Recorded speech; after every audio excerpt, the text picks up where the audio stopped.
Good evening and welcome to Would I Lie to You, the show with dedication to fabrication. And on Lee Mack's team tonight, a TV chef who co-wrote the Hairy Dieter's book.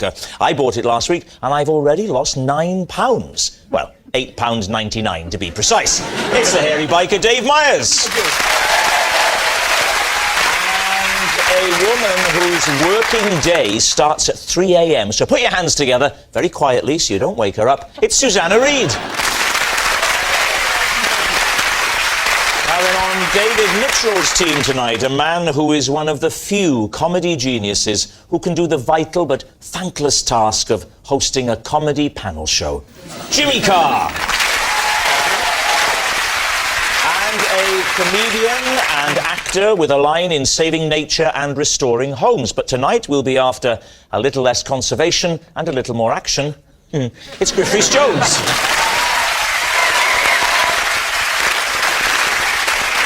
So we begin with round one, Home Truths, where our panellists read out a statement from the card in front of them. Now, to make things harder, they've never seen the card before, so they've no idea what they'll be faced with. And it's up to the opposing team to sort the fact from the fiction. Jimmy Carr is first up. As a baby, I was regularly fed coffee in my bottle. Lee Mack's team, what do you make of that? From birth? I thought you were going to say from your mother's breast. You were giving coffee in the milk. You've got one milky coffee from about the age of 3. This is not hot coffee, obviously. Yeah, no, it would have been quite warm. Warm, milky coffee. And when you got older, did you ever say to your parents, "Why did this happen?" Yeah. My children like coffee. Nowadays, you can have what they call a kiddie-chino. A baby chino, baby sorry. chino. Baby chino. I got it wrong. Kiddie chino. Actually, a kiddie chino is just a very small pair of trousers. You probably do use them.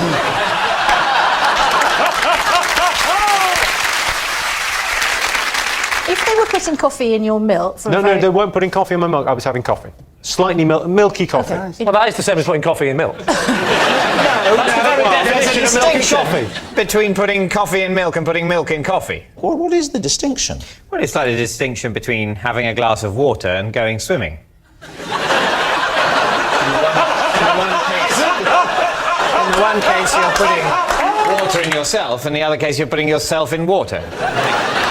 Did they give you other sort of more adult foodstuffs at a very young age? I think I was allowed a modicum of booze as a child. Oh, were you? At what age were you allowed booze? Like as a baby. That was to offset the coffee buzz. Yeah. Lee, what were you given as a child? Evo stick. That's glue. Yeah, but that was to stop me getting out the cop. David, as a small child, what were they bringing you in your quarters? Just a port and a cigar. Took the words out of my self-parodic mouth. No, the blood of a pheasant. Did you say pheasant or peasant? Lee, what are you thinking? Is there any truth in this? Which way are you leaning? I don't know. What do you think, guys? We're skirting on the edge of giving out really bad childcare advice. That is true, but I can't help thinking that any parent that's looking at Jimmy and thinking, I want to raise a child like that anyway, is a dodgy parent in the first place. You know what I mean?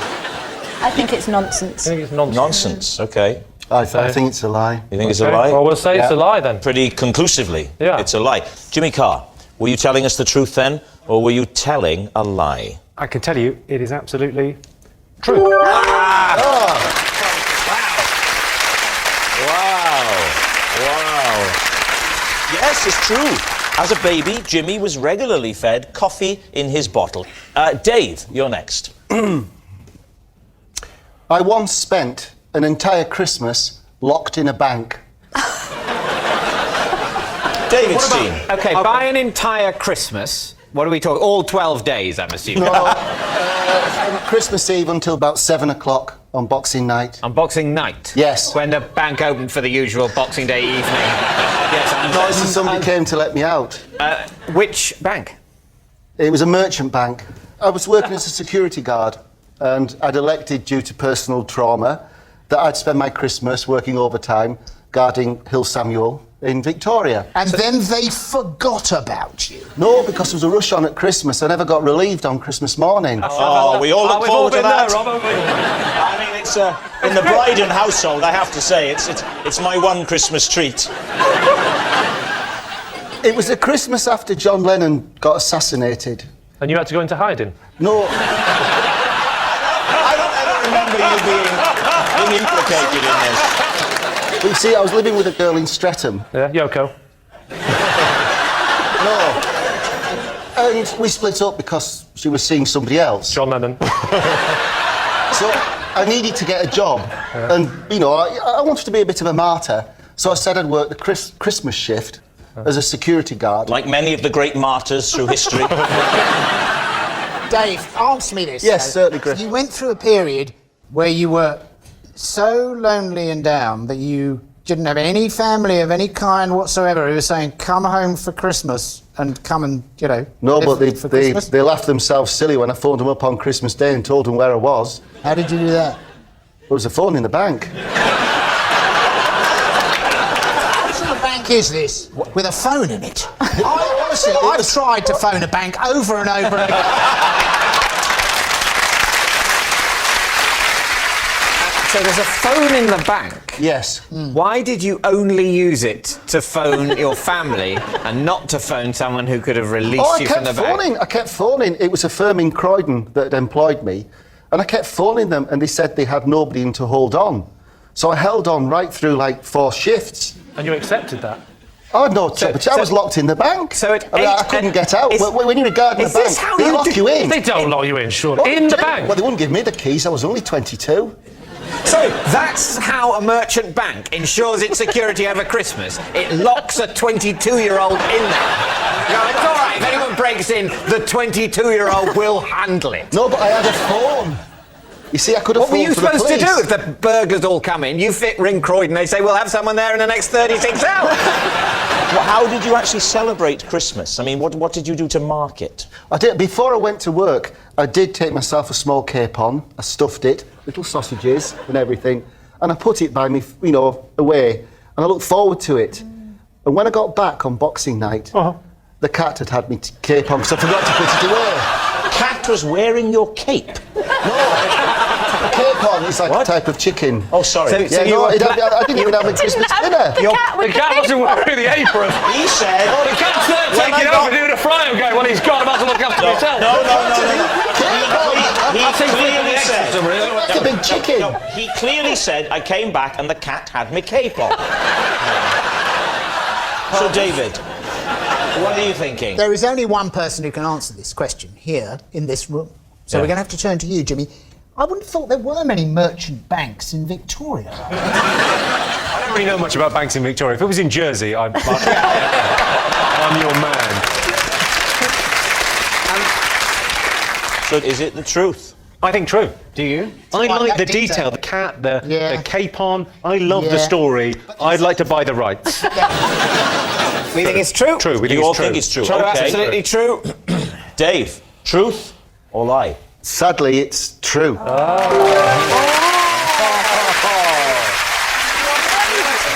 Yes, it's true. Dave once spent an entire Christmas locked in a bank. Our next round is called This Is My, where we bring on a mystery guest who has a close connection to one of our panellists. Now, this week, each of Lee's team will claim it's them that has the genuine connection to the guest, and it's up to David's team to spot who's telling the truth. So, please welcome this week's special guest, Ray.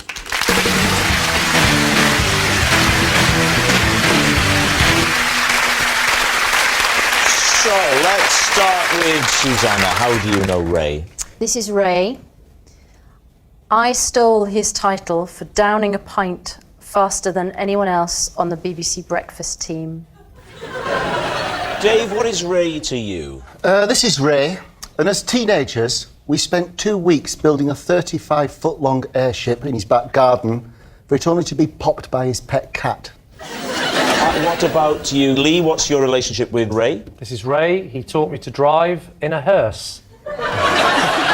So there we are. Susanna's pint-drinking opponent, Dave's airship-building buddy, or Lee's hearse driving instructor. David's team, who do you want to start with? How quickly can you drink a pint? I can drink a pint in 6 seconds. 6 seconds? Yes. How quick was Ray? 7 seconds. Thank God you said a number bigger. And how long had Ray held the record? 3 years. And how much less a man do you think he felt? It was a tough phone call because I had to call him to tell him that his record had gone. Sorry, you just did this at home, did you? I've had another one, Ray.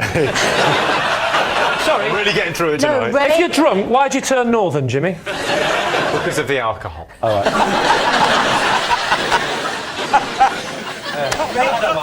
When I'm trying to fiddle the government, I always put on Jimmy's voice. We all do different things. We all do different voices. Susanna, can you just fill me in? What was his role in the breakfast team then? Ray was a floor manager of breakfast Right. in Television Centre. I mean, Ray is famous for having the record of 7 seconds for downing a pint. But that was when we were at Television Centre in London. And then, of course, the breakfast team moved to Salford. Right. And Ray didn't come with us. I see. So the breakfast team start downing pints when? I've seen the show. I think they start before they film. I'm confident.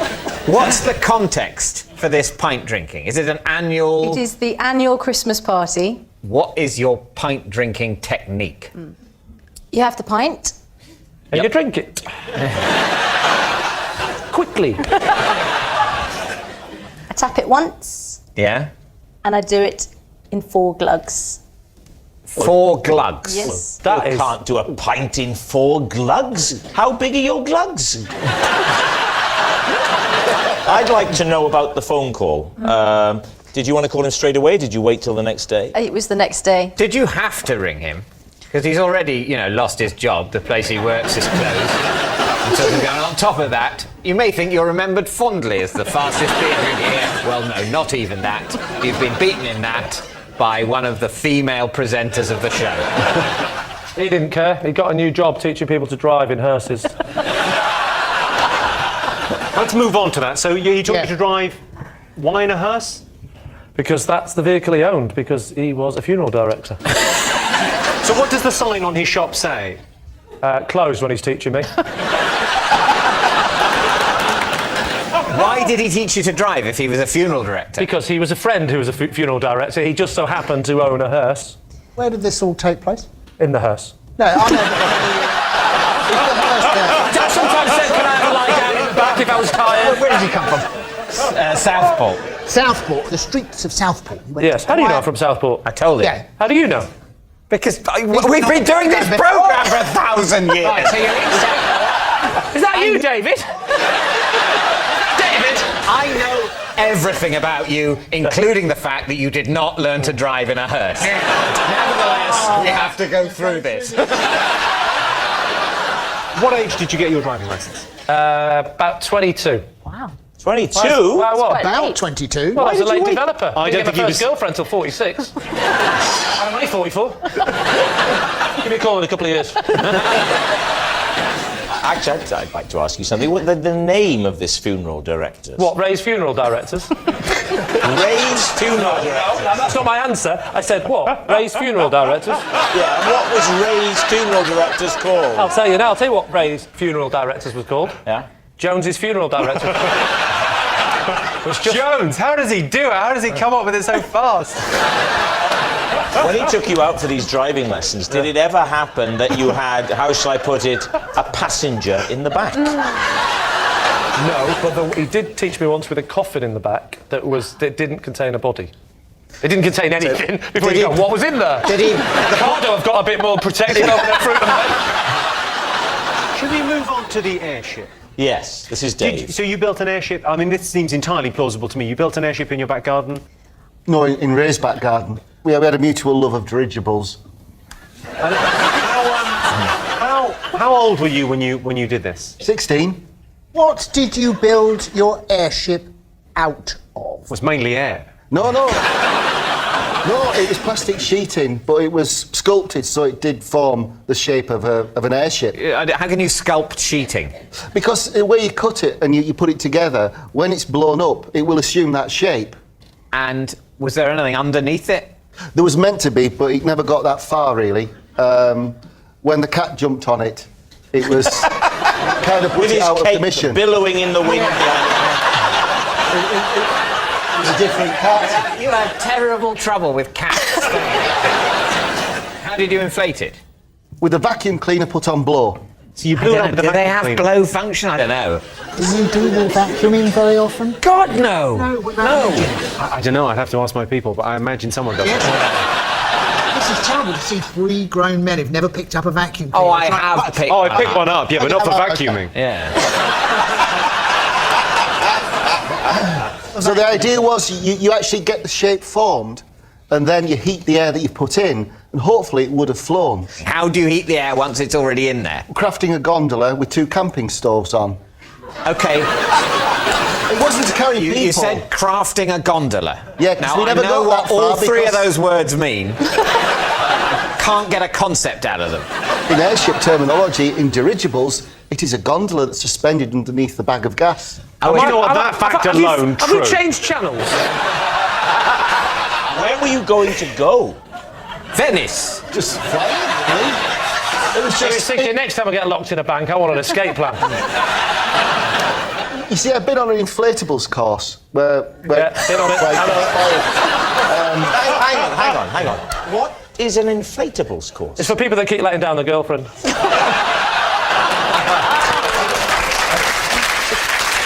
It was just learning how to make things out of plastic and blowing up. It was kind of a sculptural thing. Now, let's go back to this cat. Did he jump from a tree or a wall? Backyard wall. Backyard wall? Yeah. So the cat saw this huge inflated thing and thought, I'm Bloody going hell, to I jump love on that. it. Yeah. No, it just jumped on the top, and we were in it at the time. You were in it? Why had you gone inside? To work out where to put the heat shield. Honestly, that's true. That's couldn't be any more true. To work out where to put the heat shield. True. Right, chaps, we need an answer. So, David's team. Is Ray Dave's airship building buddy, Susanna's pint drinking opponent, or Lee's hearse driving instructor? Let's go through, okay? So the her story, nonsense. I could imagine BBC Breakfast having a drinking competition. So can I. I'd remind you of the phrase, we were in there to see where to put the heat shield. You think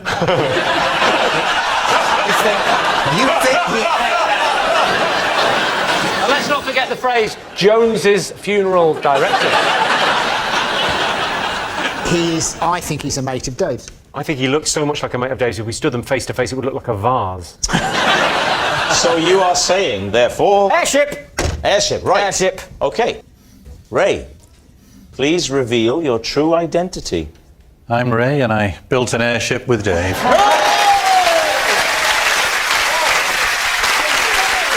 Thank you very much indeed, Ray.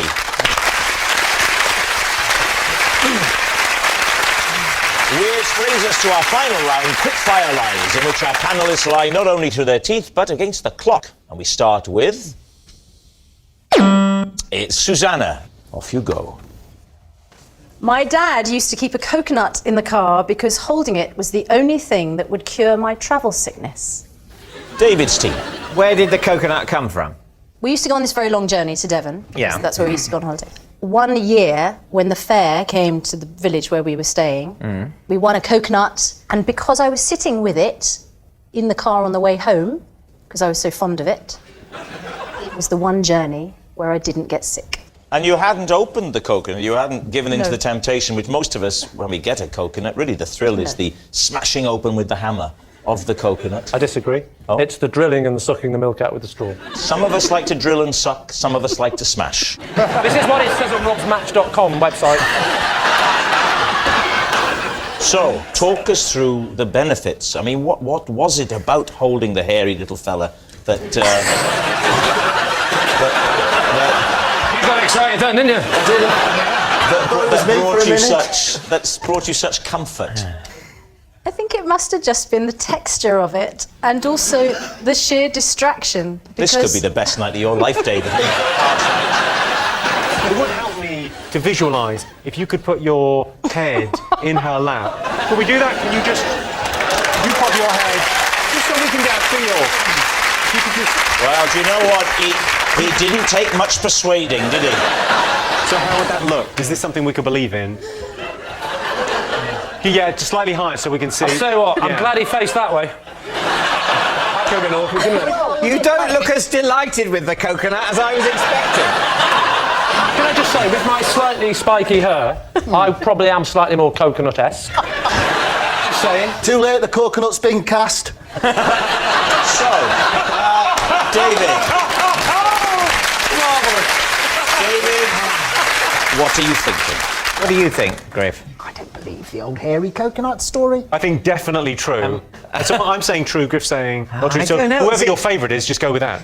It's like I'm, you know, a nasty dad with 2 children of very different ages. My instinct is it's true. You think it's true? OK, Susanna, they say it's true. Were you telling the truth? Or were you, in fact, telling a lie? It is a lie. Yes, it's a lie. Susanna's dad didn't used to keep a coconut in the car to cure her travel sickness. Next. It's Griff. I pretended to Princess Margaret that I was deaf. You pretended to Princess Margaret that you were deaf. Yeah. Why did you pretend you were deaf? Because I needed I needed to explain that I didn't understand what she was saying. What did she say? She said, "What are you going to say?" And how did you find out that's what she'd said? Because I pretended to be deaf. She So said, she then said it loudly Did and you have- clearly. What? So did you have someone signing to you then? Well, she came up to me, and if you remember, she spoke in a sort of very Princess Margaret sort of voice, and so she said, "We met and we were introduced," and she said, "Oh, go here, yeah."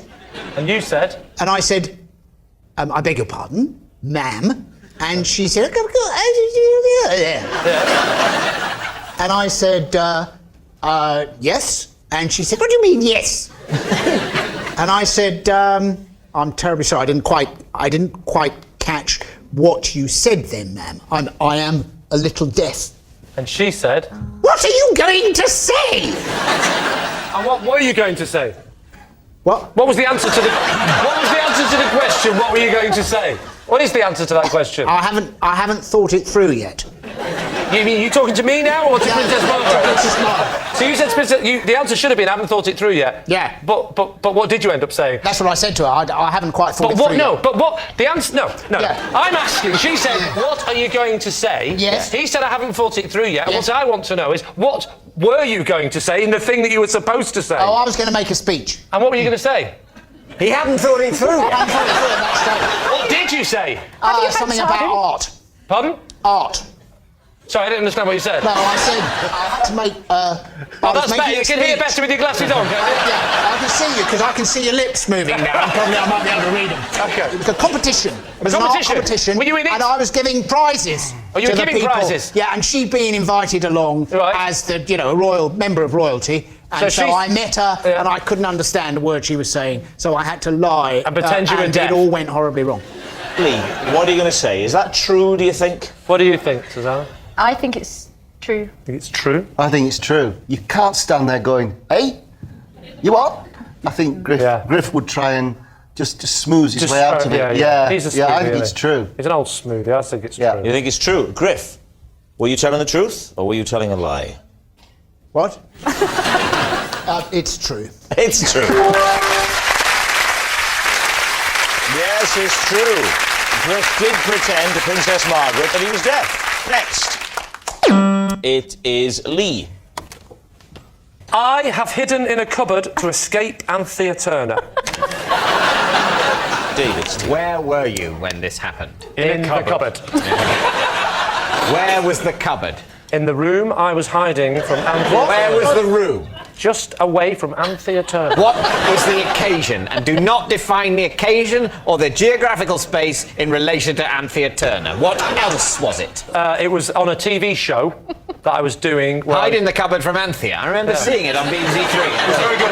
I don't think Lee was ever on it, though. Oh, that's a lie. right, yeah. What was the show called? Pet Power.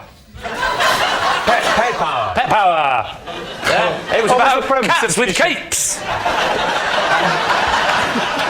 What were you doing on the show? What was your role on the show? My role on the show, I was the warm-up man, like a TV warm-up man. Pet Power was a show where the pets would come on and there would be interesting stories about pets, and some of them, this particular incident, was a butchie goes up into the rafters, and I'm upstairs in my dressing room, and I'm watching it on the monitor, and I hadn't been doing comedy very long, and I was running out of things to go back and say to warm the audience up. Yes. And I saw the budgie go up in the rafters, panicked, and there was a knock on the door, hid in the cupboard. And they actually came into the room, but I was hiding in the cupboard. And you mean the floor manager, if you will, turned to Anthea and said, Anthea, I need you to pop upstairs and get the warm-up. I don't think it was Anthea that personally came to get me. Oh, I see. But You how will I didn't ever know? hide from- How will I ever know, Griff? They knocked on the door of your dressing room. Correct. Then what happened? As the door opened, I thought, oh my God, they're going to come and get me and say, come on, get out of the cupboard and do some jokes even though you've gone left. And at that point, this is the bit you're not going to believe, I thought they're going to find me, and then I saw a lion, a witch. I was able to escape into the forest, get to his teeth again. No. I'll tell you what I'm interested to know. Yeah. You didn't stay in the cupboard indefinitely. No, because that would have been ridiculous. You came out, and you must have chanced upon Anthea. I did. It wasn't really Anthea that went to look for him, it transpires, just the floor manager. It was a perfectly normal professional relationship. He's rather building up his intimacy with Anthea Turner. I don't think they've ever exchanged any words at all. Even in the lie world where any of this happened, which is not the world we're living in at all. Narnia is more believable. David, could that be true? Griff, do you think it's true? It's not true.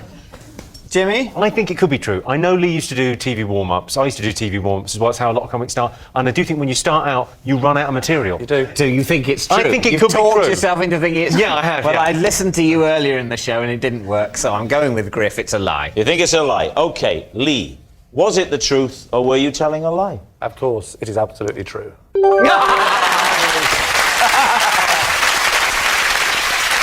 Yes, it's true. Lee has hidden inside a cupboard to escape Anthea Turner. And that noise signals time is up. It's the end of the show. I can reveal it's a draw. But it's not just a team game, and my individual liar of the week this week is Dave Myers. Yes, Dave and the truth. Like his hair and a brush, they just don't go together. Good night.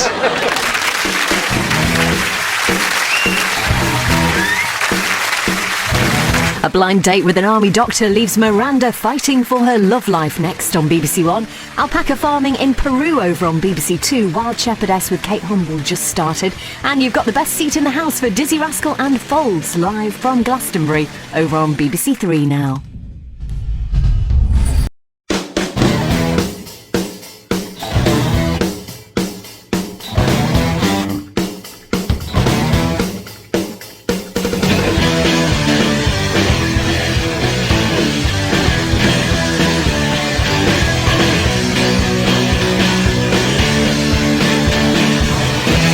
Tonight, or would I lie to you?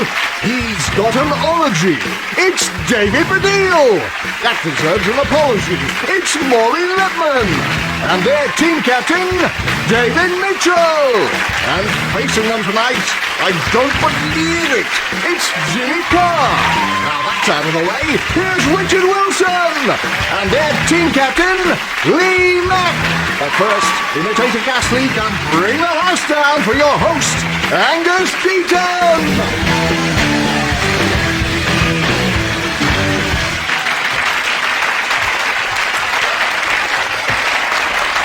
Good evening and welcome to Would I Lie to You, the show with more fibs than Pinocchio updating Jonathan Aitken's Wikipedia page. Of course, the most common place to lie is on a CV, and I should know, speaking as NBC's leading weatherman for the past 12 years. And people have a tendency to try and appear more intelligent by claiming to have read books they haven't read, or in the case of Jordan, to have written books they haven't read. And so after much thought, consideration and a power planning meeting, it was decided we should start with round one, Home Truths. Our panellists take it in turns to read the card in front of them. This may contain a true fact or a load of nonsense that we've just made up on their behalf. The other side then sift through the evidence, deduce the real truth, and generally try and look like they know what they're doing. Maureen is the first to stick her head above the parapet, so Maureen, if you would. Okay. Surprise us all. Yes, I once worked as part of a circus double act, which was called Franco and Tutti. Professionally? Yep. You got paid for it? I did. So what was the double act called again? Franco and Tutti. And you were... Franco. Can you describe the act? Yeah, I was the ringmaster and she pretended to be all numbers of animals. All numbers of All animals? numbers? Well, like what? Well, she pretended to be an elephant, she pretended to be a prancing horse. Right. Lee, this line, we're not trying to book the act, we're just trying to... How old were you? I was 14, she was 12. It was child labour. It was, when I said professional, we did it on stage, somewhere up north in the pantomime. Whereabouts up north?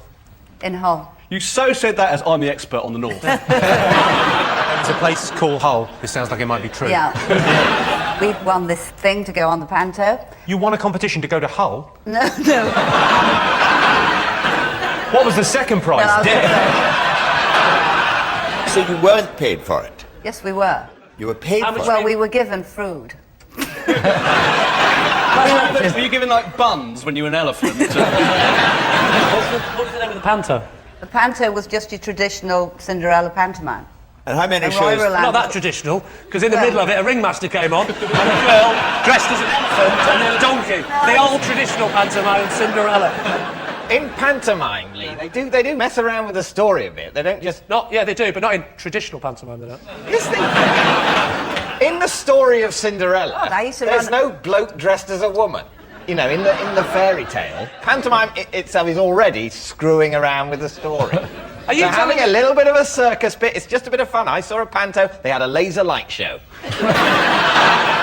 What do you think, Richard? I think she's changed her story. She said she was being paid for it initially. It was professional. But it was a Yeah, professional but she might be show. telling the truth, but getting a bit confused. Yeah.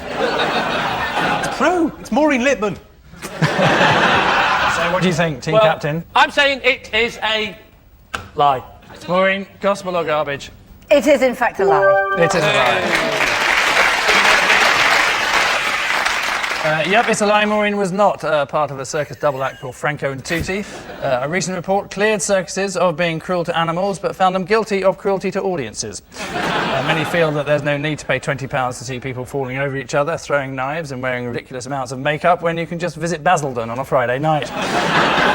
So, Jimmy, your turn to shock us all. Oh, right, OK. There you go. I had an interview at MI5 to be a spy.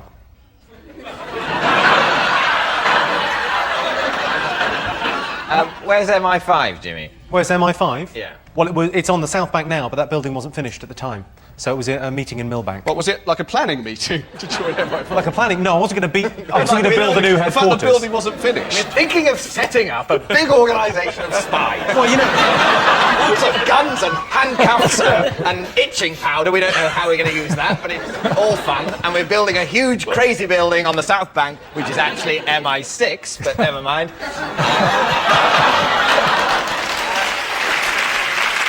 Can I say I'm worried now that you know a bit much about it, and you really do seem like a spy, I think, because you're posh and a tiny bit gay, even though you're not. Well, hang on, David. I'll stop you there. Posh and a little bit gay. What are you talking about, man? This is like Spartacus. No, I'm posh and a little bit gay. You're the least posh and a little bit gay of anyone in the world ever, Lee. You puff. Yes, right. Jimmy, how do you get approached? How did you get approached for this I interview? got approached by an English tutor at Cambridge, and this guy, McKendrick, approached me and said, would you be interested? Kendrick? McKendrick. McKendrick? Or M for short. I thought you meant it was John McCririck approached you. He'd be a really bad spy. And I'd say kill him when you get the chance. The thing is, Jimmy, if I'm right about you, you were a virgin until you were about 27, as far as I remember. 26. 26. That was the last series of this show. Shall we not bring it up again?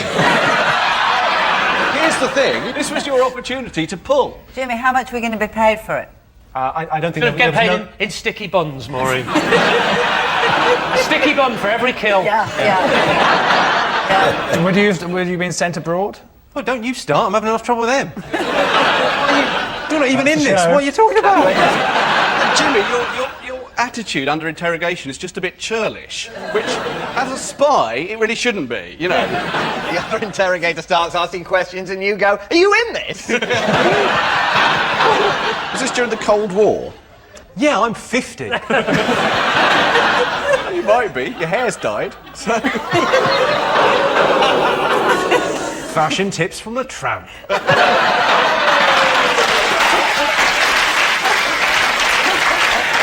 Now, girls.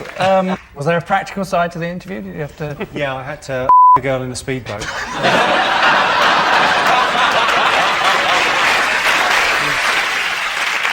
David Mitchell, what are you thinking as team captain? I think it's not true.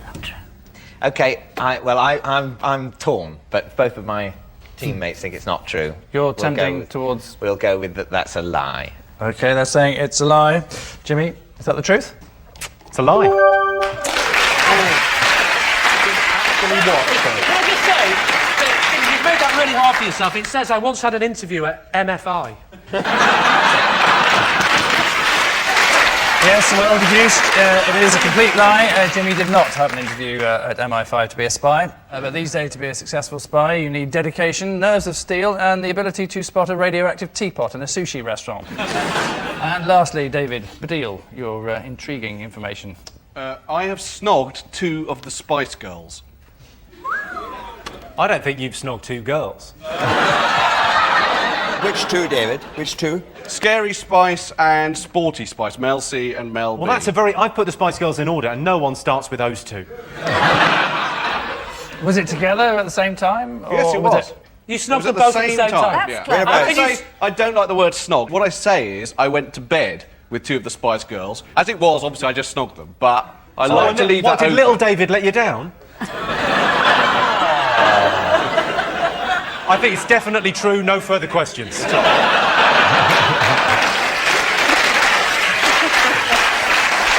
was a bit strange, actually, because, to be honest, I was only really interested in Melanie B, who I've been having... It was at the Four Seasons Hotel in Los Angeles, and I've been having a bit of a flirtation with her. Basically, I did end up with Melanie B in my room, and then Melanie C just kind of turned up.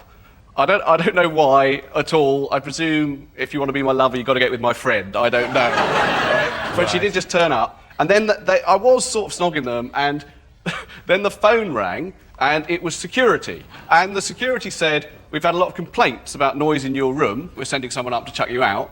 So I chucked them out of my room. What year was this? 1996. And what were you doing in Los 96. Angeles? Were they not big in 96? No, just it was early in 1996. So what are you thinking about this one, team? I think it sounds perfectly plausible. I think David Baddiel may well have got off with a Spice Girl. Richard? Or 2. I think there's a lot of detail there, and I tend to say I believe that. As opposed to I don't believe it. Lovely. Oh, who wasn't thinking it? Team captain. I'm not going to lie, I think you're both wrong. David is a famous person. If he'd have snogged both Mel B and Mel C, it's not the first time he's talked about it. I would have read that somewhere. I'm going to say that he's lying and overrule you. Okay. Well, get Richard to say it. Get him to say I don't believe it. Go on. Say it, Richard. Go on, ask him. Go on. It'll be my best thing ever. Please. Please say. Angus, I would like to give my decision by handing it over to Richard Wilson. What would you say it?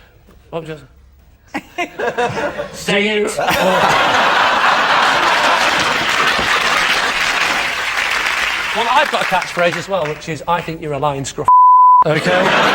David, tell us all. It's true. You have snogged 2 of the Spice Girls. It is true, yes. In case you didn't catch it, David has snogged 2 of the Spice Girls, just 3 more to go, and he gets to keep the set. This, of course, gives David a girl group hit rate of 40%. Impressive, but still slightly behind Lembit Opik, who's currently on 50. Our next round is Ring of Truth, which has been described as both simple and subtle. The people describing it as simple being correct. I dish out celebrity fact. Lee's team, guess if it's true. Nothing could be more entertaining. After this frighteningly genuine travel guide from NBC. Scotland is the place where the pipes skirl, the men wear kilts, and everybody drinks Scotch whiskey and talks with a funny accent. One of their traditions is fighting. Normally friendly, they can, when riled, fight and kill with anything from swords to sidearms. And the only thing certain is, they'll never bite you to death. Scots eat almost all the time, and they prefer something sweet, ice cream or candy or pastries, anything with a high sugar content. They munch constantly. The national characteristic of Scotland is a moving jaw.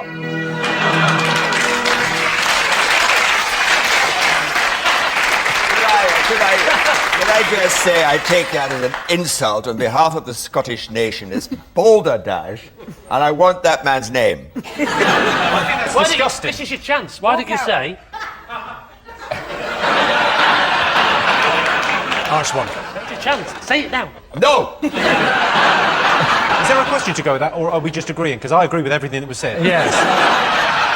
No, there is a question. So, that was the NBC show Weekend from 1974. Shortly after recording that film, the narrator actually met a Scotsman, and now he has no teeth. OK, so here's the related fact for Lee's team. After a visit to Scotland, Paris Hilton demanded her PA only ever speak to her with a Scottish accent. Her PA resigned. Is that true, Lee's team?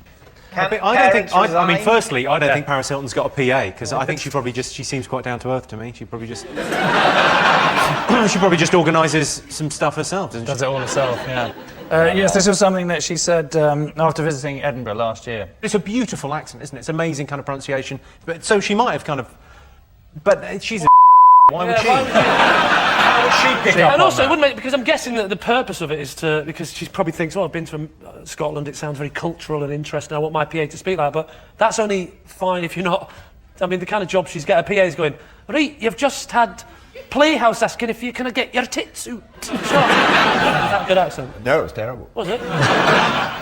So, Lee, what are you thinking on this one? Jimmy? I think an accent is a really sexy and important thing. I think accents are like lovely, and that's sort of kind of what draws you. I think that might be true. Well, it's just so unlikely it might be true. You think it's true? Yeah. Well, once again, I would like to overrule you. No, I wouldn't. I'm going to go with the majority this time. We'll say it's true. Should have overruled. It's a lie.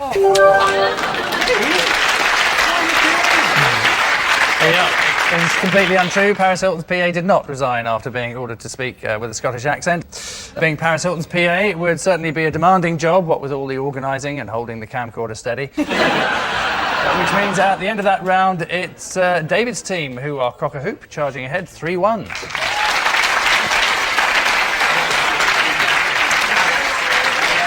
Our next round goes by the blatantly curtailed title of This Is Mine. Lee's team will each claim to have a connection with tonight's mystery guest. David's team has then analysed the three claims and sought the genuine wheat from the fraudulent chaff. So let's meet this week's special guest person, Della.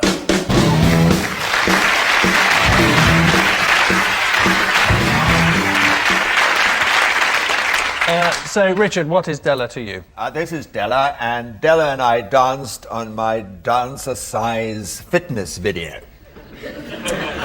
OK, Lee, perhaps you'd like to explain how you know Della? This is Della, the estate agent who accidentally locked me in a house after a viewing. Right, and finally, Jimmy, your relationship with... This is Della, and she is my chiropodist.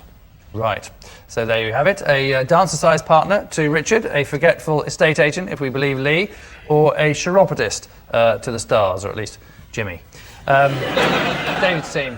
Can I ask Richard something? Richard, the exercise video that you made, did it sell well? No. That's obviously a lie, because you've never made an exercise video. And what was it called, this exercise video? I don't believe it. A dance. I don't believe you made Richard one. Wilson's Learn Dancing video. That's not... really not a snappy title, is it? Do you know what, though? If that had been made, I would be the first one to click it. I'd buy that. So catchy. But also, I thought it was a dancer-size video. Yeah. So it's actually using dance to get fit, not learning the foxtrot. No, I didn't do foxtrot. We did jive, we did boogie woogie. Oh, say that last one again. Boogie woogie. We did a whole range of dances. And the idea was to get young people interested in dance and get them exercising. Well, you're the perfect man to get young people interested in dance. That was some time ago. Were you in the video with Della, or was it just you? Della was your teacher? No, Della wasn't. Della was one of the dancers. And you say it was some time ago that you did this video. It's about 57. I don't know why we argue about this. It was called the Richard Wilson Dance Yourself. Obviously, it's a lie. No, it wasn't called Dance Yourself anything. It was called the Richard Wilson Learn Dancing. I'm not quite sure of the title, to be honest. So what's wrong with your feet, Jimmy? I pronate. I beg your pardon? I pronate. I've got extraordinarily flat feet. So I have to wear orthotics, and I get kind of weird bunions. Speak properly. Orthotics? I've got these little builds in my shoes. So I've got these little things that I have to wear in my shoes. Otherwise, my Achilles tendons kind of give out. It's a weird kind of... I've got weird bunions, yeah. Whoa, you know all the chat-up lines, don't you? I got some weird bunions, baby. What does she do for you? She makes those little things for my feet, and then I get very rough skin because I have to wear these things, and then she kind of deals with that. I'm a bit confused by the fact that Della here not only makes your orthotics, but also rubs your rough bits. As in chiropodist. So, which is she? Well, she's both. She's got a chiropody, I guess some sort of qualification. There's something on the wall. She was in the Yellow Pages. Right. I'm guessing she's qualified. And is that how you came across her, through the Yellow Pages, or did someone recommend her? I got a recommendation. From? Right. I got a recommendation from Simon Cowell off of The X Factor. Sorry, you got a recommendation from Simon Cowell? We were on... Simon and I were on holiday together. So you're on holiday with Simon? Not with him. We were in the same hotel. We weren't arm in arm. Where? Barbados, Sandy Lane. Well, how often do you have this done with Della? Maybe once a year. Does it set you back a little bit? No, it's not too bad. No, I'm doing very well, thanks. Oh, good. Della, I have to say, is attractive, and I hate to think of her near Jimmy Carr's feet. The estate agent possibility. Yes. Take us through being locked into the house. It was one of these open days where you show lots of people around at the same time. Someone was showing people round, and then he left as I went to the top floor. Meanwhile, Della comes in. There's lots of people been coming and going. The last few go. I'm still up there looking out at the vista, and she simply goes, leaving me locked within said premises. Well, how did you get out? Well, I didn't have my mobile phone on me. The phones in the house weren't working because it'd been empty for a while. I ended up going out through the Velux thing, the window in the attic, opened it, went down onto a flat roof next door, got down, and Bob's your uncle. What did you then do in order to get in touch with... There you are. I used a really bizarre technique. I went round to a estate agent and said, what the doing locking me in? So I didn't end up getting the house. You didn't buy it? Somebody bid higher than me. So, you can either go for Richard's fellow dancerciser, Lee's careless property agent, or Jimmy's female foot specialist. We're not going... I don't think we're going for Richard's dancer-size video. It could be. I hope it's true. Jimmy, it has definitely got something dodgy in his shoe there, and as well as his foot.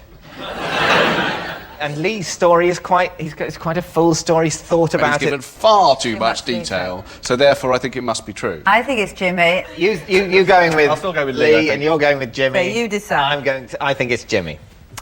Okay, you're saying it's Jimmy. Well, perhaps Della would like to reveal her own identity. I dance with Richard in his dance.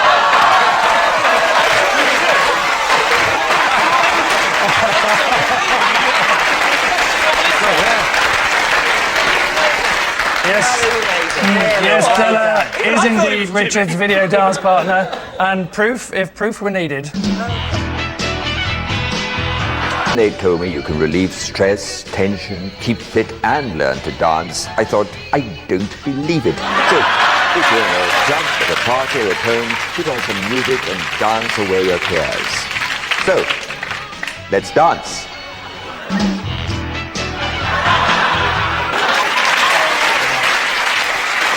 Congratulations to Della, and thank you very much for joining us.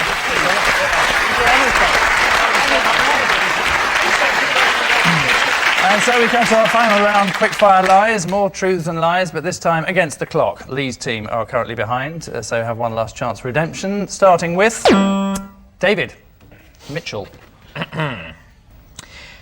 I used to buy my gran a chocolate orange every Christmas until I found 7 of them in a drawer at her house.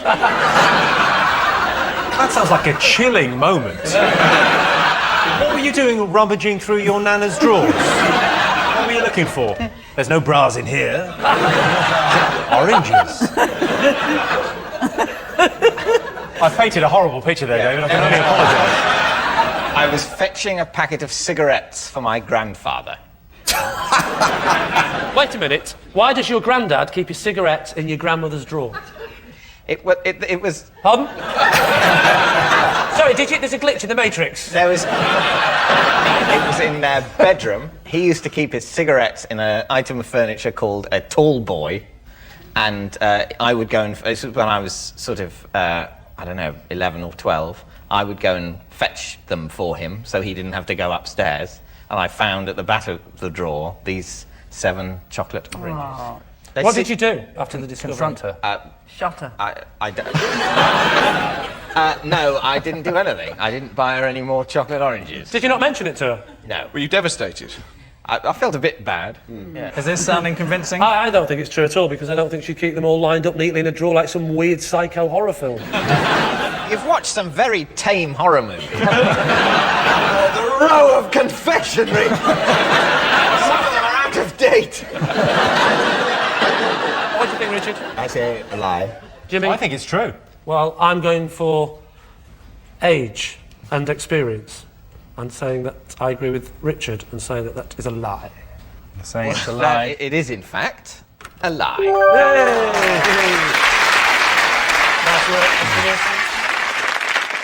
Next. Lee.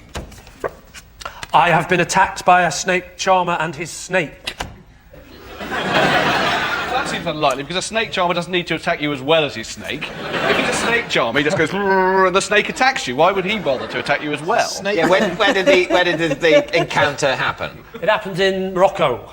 That was Morocco. so sad. First country with snakes in it that comes to my head. It happened in Morocco, in North Africa. What kind of snake was this? Did it have a flat-headed cobra or a... Well, I don't remember the name of the snake. Not the name. I don't want to know if it's called Betty or something. It's not that I don't remember it. I can picture it clearly now. Describe the snake. Right, no legs. It seemed to be all tail. Yeah. Colour. What I colour? don't remember. It was a sort of greeny colour. Greeny colour Green, snake. a grass snake. The magnificent grass snake. Over a foot in length. Yeah, fearsome reptile has ever been seen on the dusty streets of Morocco. Yeah, so what happened was a man ran at us with a snake, starts hitting us with this snake like that, and we all turn to each other and go, oh, what kind of snake is that? When were you in Morocco? What's going on? We went to Morocco, 1989. Who's we? You and... We, us three. Oh, 3. It's me and 3 friends. There's no point saying who, you won't know who they are. Why did the snake attack you? Because we were taking photographs. You know, I don't need to know, you know what a photograph is. Richard, we were taking a photograph, right? And, He didn't like you taking a photograph? I told you he didn't like us taking the photograph. He didn't like the fact that we hadn't then volunteered some money for that. And subsequently chased us. Well, this is obviously not true. Why? I think it's true. I do think it's not true. I think I think we're going to go with lie. Lee, tell us the truth. It is, in fact, true.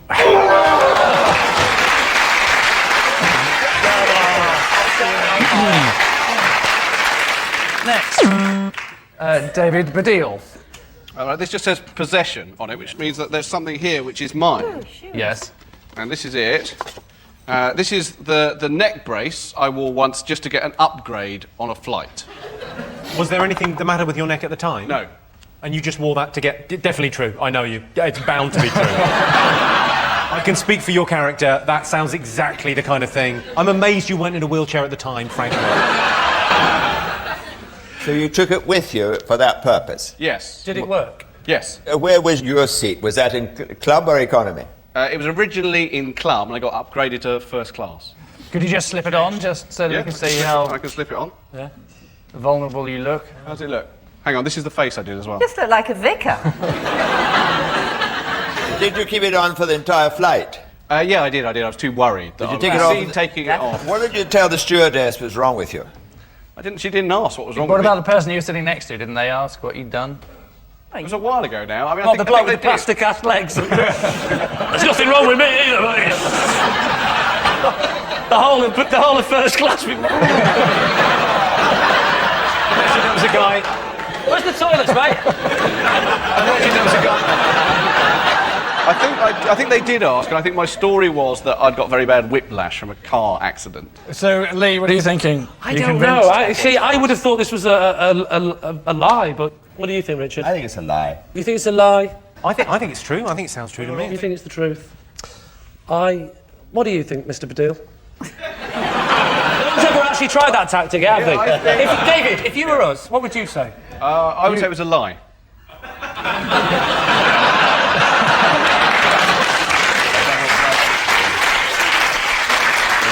Does that help at all, Lee? It's definitely true. He couldn't have thought of a double bluff. That obviously means... I think it's a lie. It is a lie. Oh. Well done, Mr. Which ill-mannered buzzing means at the end of the show, it's, Lee's team, who are tonight's Golden Girls, having outclassed David's team 6-5.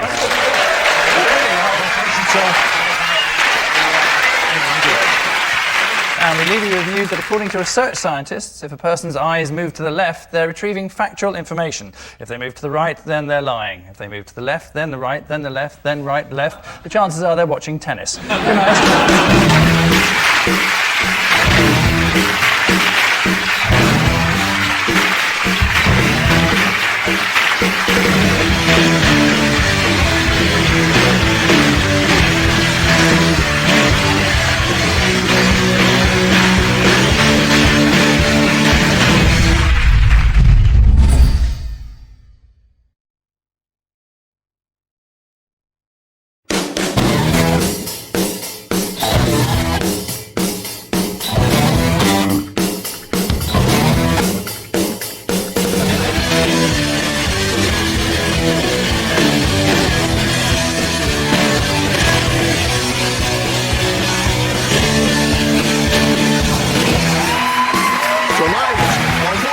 To you, she's a daytime queen. It's Trisha Goddard. He's an American dream. It's Rich Paul. And their team captain, David Mitchell. And facing them tonight, he's trim and chiseled. It's Ben Shepherd. He's grim and grizzled. It's Frankie Boyle. And their team captain, Lee Mack. But first, please go crazy or at least slightly demented in appreciation of your host, Angus Deaton.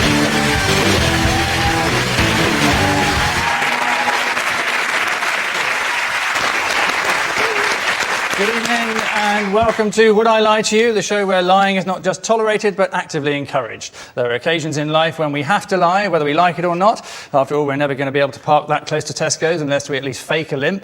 And there is a medical condition in which people can't help but lie. It's called being a Sun journalist. And according to psychologists, you can generally spot liars by the fact they use very few hand or arm gestures, which is why you should never trust any cast member of Riverdance.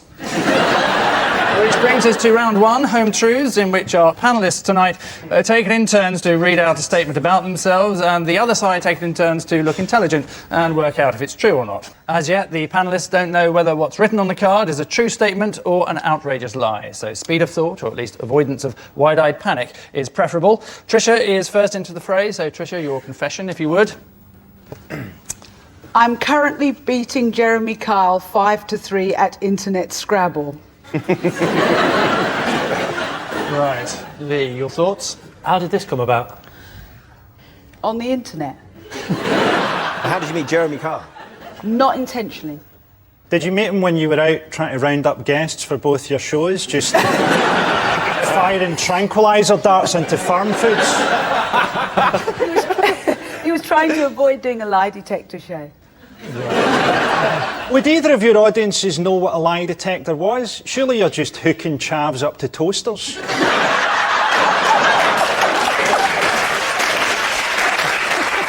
Tell us what you really think, Frankie. Don't hold back. Actually, we get a lot of Scottish guests, Frankie. Oh, I've noticed. I'm expecting you to appear any day now. The minute I start shagging my sister, I will do. So, how did this come about, then? I have reason to believe I might have been set up. Did he groom you first? Is that what We share the same, or we did in the past. Jeremy Carr's show has some ex-staff working on there. So you got set up? No, yeah, I think it was a joke. Ha ha, they thought very funny. I think it's unlikely that any men play Internet Scrabble. Maybe someone who's seen all the pornography in the world. Otherwise, why would you bother? I'm veering towards saying that she's not telling the truth. What do you think, Ben? I think it's a lie. I think it sounds like the plot of the most dull ever romantic comedy. Tom Hanks and Meg Ryan as two rival TV presenters. Yes! It must be a lie, mustn't it? That's a lie. OK, they're saying it's a lie, so let's have the truth, Trisha. Well, you're going to kick yourselves because... Lie. It is a lie.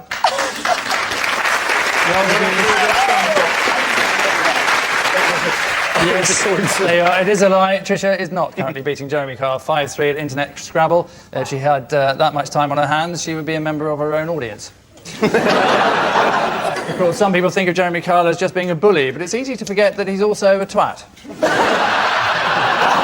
Next up, it's Ben's turn to astound us. Ben, if you would.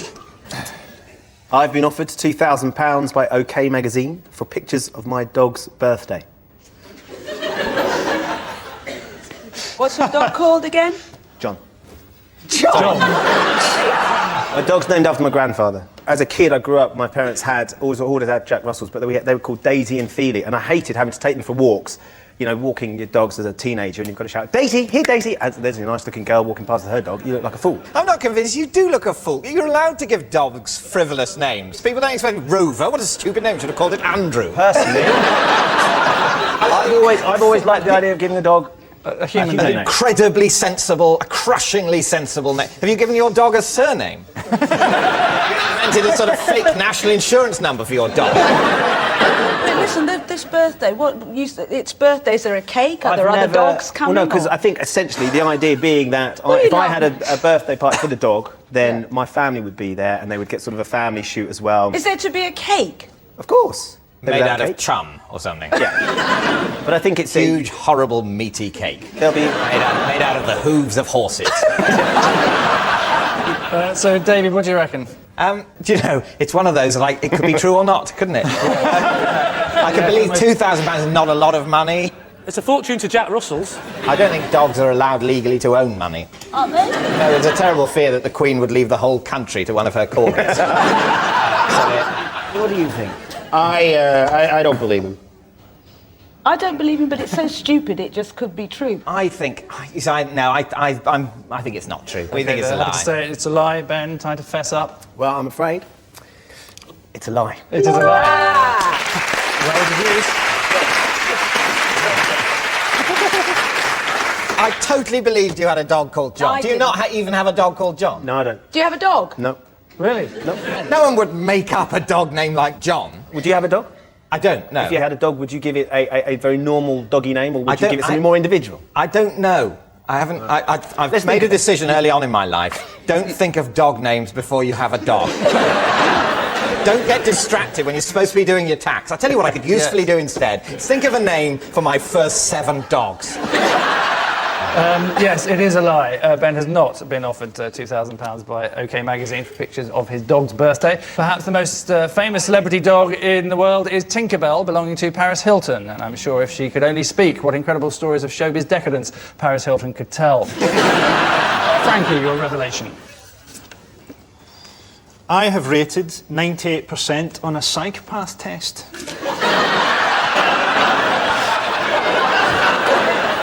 I don't think this even needs to be discussed. No, we don't need to discuss it. What is a psychopath test, just out of interest? Don't answer, just stab him. That's kind of. Do you have to qualify to be a psychopath? Is it that kind of? It's the entrance exam. No, it's just a thing I drifted onto on the internet. Can you recall any of the questions that were asked? I remember one about what would I do if I saw a man drowning And in what a did canal. you say? I just thought. Who would administer such a test? There's a website of various, tests you can... testing. Yeah, psychometric test things that you can... So it was 98%, meaning that 2% of you is actually Human. indecent. I think to get 100% you'd have had to fill the test in blood. Which is very difficult online. Did it change? I think you were trying to get 100%. Yeah, and you Which is failed. actually, we've all been thinking for a long time that all this nastiness, Frankie, is just a defence mechanism, isn't it? You think I want to reach out? No, I'm not saying... I certainly back off if you did. But I couldn't believe that you filled in the test and got the 98%. Yeah. And you're saying... So we say true. OK. Yeah. Tell us, is it gospel truth or a It is, in confounded lie? fact, true. It is absolutely true. Yes, it's true. Frankie has rated 98% on a psychopath test, putting him just ahead of Hitler, Pol Pot and Ceausescu, and just behind Simon Cowell. And so to our second round, which is known as the Ring of Truth, until such time as we think of something better. Some tidbits of celebrity trivia for our panellists. All they have to do is decide whether it's nothing but the truth or nothing like the truth. Lee's team are up first with a question cunningly linked to this BBC News item. The manager's a Swede, now the players are melons. Amrat's a football-mad engineer, but he's also an artist, and he does a mean portrait using the medium of melons. Amazingly, Amrat's only been carving melons since January, but he's already got a cracking portfolio of melons for all occasions. He's a hero of England, isn't he? That's why I put Beckham on a melon. And with any bits of melon left over, just put them in the smoothie maker and blend it like Beckham.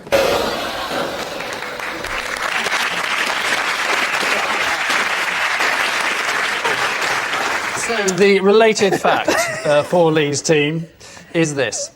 David Beckham recites the alphabet backwards before every match. It is doubtful that he'd be able to do that. He can't find his mouth in that picture, can he? David Beckham couldn't recite the alphabet forwards before every match. If you asked him to recite the alphabet backwards, he'd turn round and recite the alphabet. When you say backwards, are we talking Z, Y, X backwards, or are we talking... I think this is... I can't believe this is... This is obviously confusion with the... I know that is a true story, is that Posh Spice actually regurgitates alphabetti spaghetti before she goes on stage. You know what I mean? And then whatever comes out, they use for the lyrics for the song. So your decision on this one, is it truth or a lie? I think it's probably true. I don't think it's true, but you think it's true, do you? What do you think, Ben? OK, I'm going to go with a lie then, but I think it's true. Spoken like a true middle-of-the-road GMTV presenter. I'm going to go with my team and say it's true. They're saying it's true, and I can tell you it is a lie.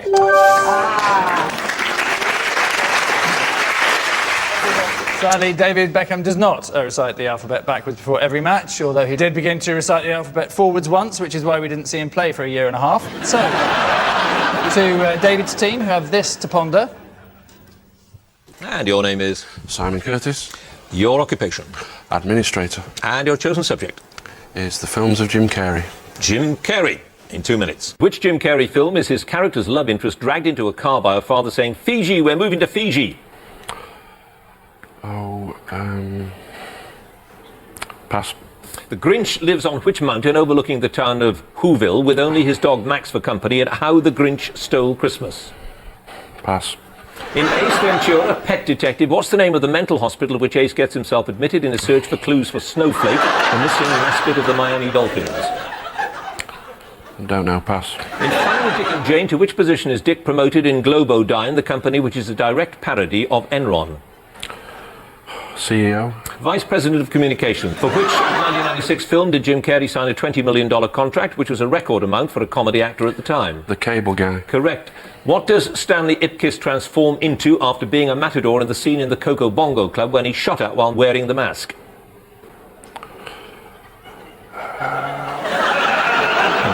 The film Simon Birch was adapted from the first chapter of which novel by John Irving? Don't know. Pass. And I'll tell you, it's A Prayer for Owen Meany. 8 passes, Simon Curtis, only 1 point.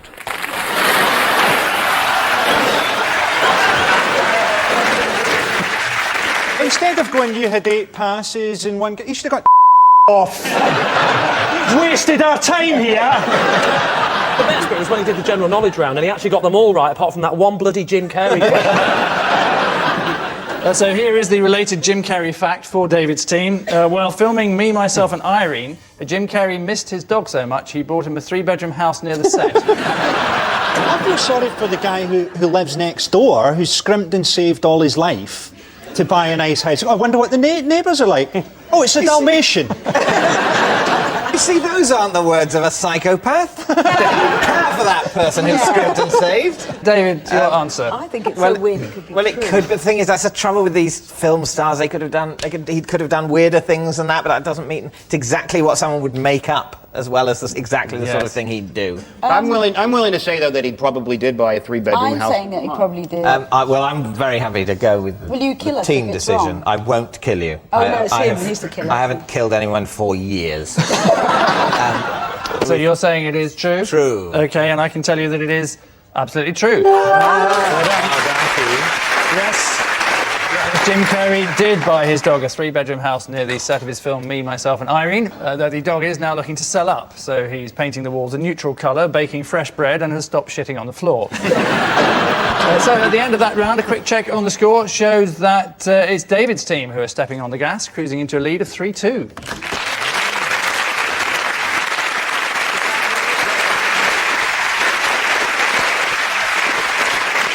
Our next round goes by the half-baked title of This Is My. Each of David's team will boast a special link to tonight's mystery guest, but only one of them will be telling the truth. Can Lee's team tell the genuine from the fraudulent? Well, there's one sure way to find out, or we could play the game. So please welcome this week's special guest person, Gareth.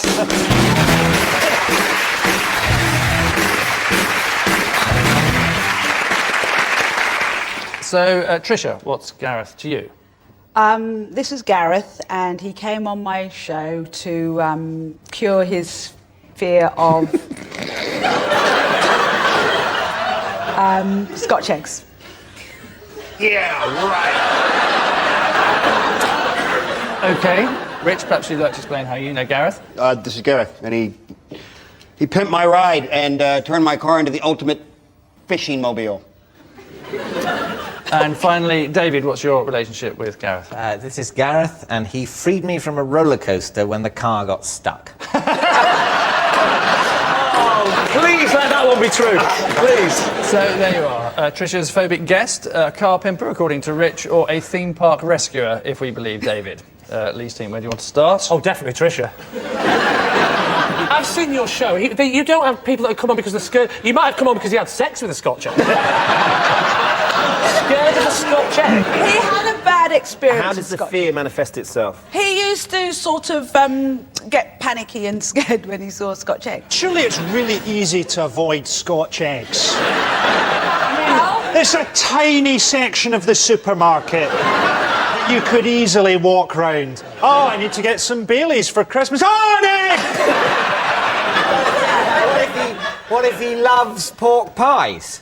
Yeah. Name a supermarket where the pork pies aren't right next to the Scotch eggs. And what was your show called, that particular one? It was called Fiancé, Your Fear of Scotch Eggs Will Ruin Our Wedding Buffet.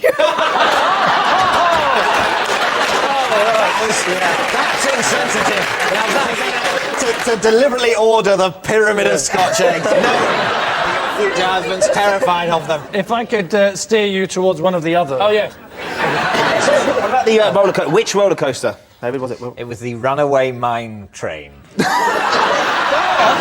idea was that a historical train by which mines were accessed had run away with itself, and that would be scary. Where was it? It was Alton Towers. Alton Towers? And so how did you get stuck? Well, the train ceased to run away.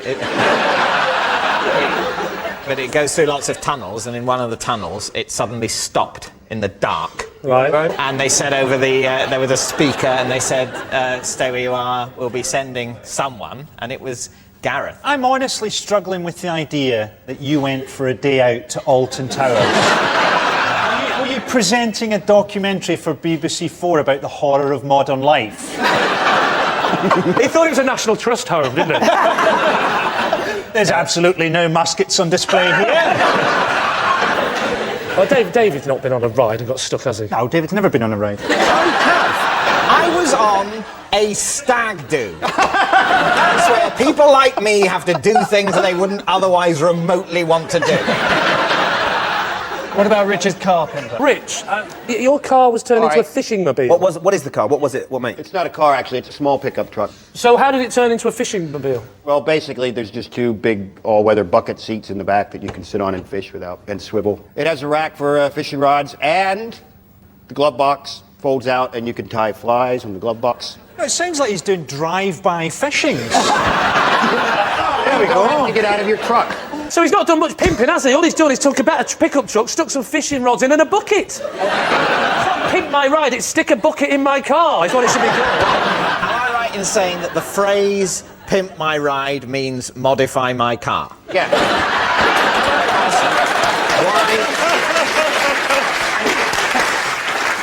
You can either go for the Scotch egg fearing guest on Trisha's show, Rich's personal car customiser, or David's roller coaster saviour. Well, look, Trisha's thing is just madness, right? If David had to go on a stag party, he'd insist that it all got changed and they went to Venice. The only thing that makes me think David might be telling the truth is that Gareth fella there has got the look in his eyes of a man who has at some point in his life spinned a waltzer and tried to chat up a 14-year-old girl.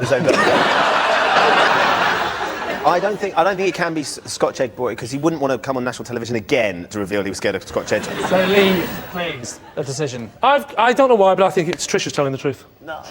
I do, honestly. Wow. What do you think, Ben? What are you going for? I think it's David, but I think it's Rich. And I think it's Trisha. So, simple decision. I'm going to go for Trisha. Lee is saying it's Trisha. Gareth, perhaps you'd like to reveal who you really are. I went on Trisha to cure my fear of Scotch eggs.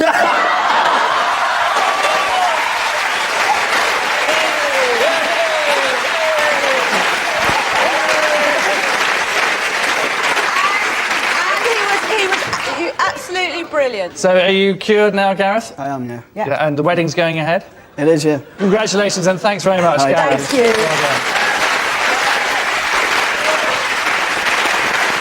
Many thanks then to Gareth. So Trisha's show did cure Gareth of his fear of Scotch eggs. Scotch eggs were created by a Scottish cardiologist looking for the perfect high-fat snack to fit between heart attacks. While Trisha was working hard on the Scotch egg phobia, Jeremy Kyle reintroduced a mother and daughter after 30 years, solved a murder and interviewed Jesus. So at the end of that round, it's, both sides are still locked together, sharing as they do 3 points. And so to our final quickfire round, featuring more insights into our celebrities' strange worlds, this time against the clock. And remember, the panellists have no idea what's on the card, familiar truth or unexpected whopper. And just to confuse the issue even more, there'll also be a few possessions thrown in, which our panellists will attempt to convince you are their own. Well, neither team is in the lead, so both need the points starting now. David. Possession. Yes, if you'd like to look at the box beneath you. This is the lock of Steve Davis's hair, which I bought on eBay. True. Absolutely true. You can move on now, Angus. That is so true. Right. Why did you buy it, David? I'm a fan of snooker and I was a bit drunk. And the confluence of those two influences. Are you a massive fan of Steve Davis, then?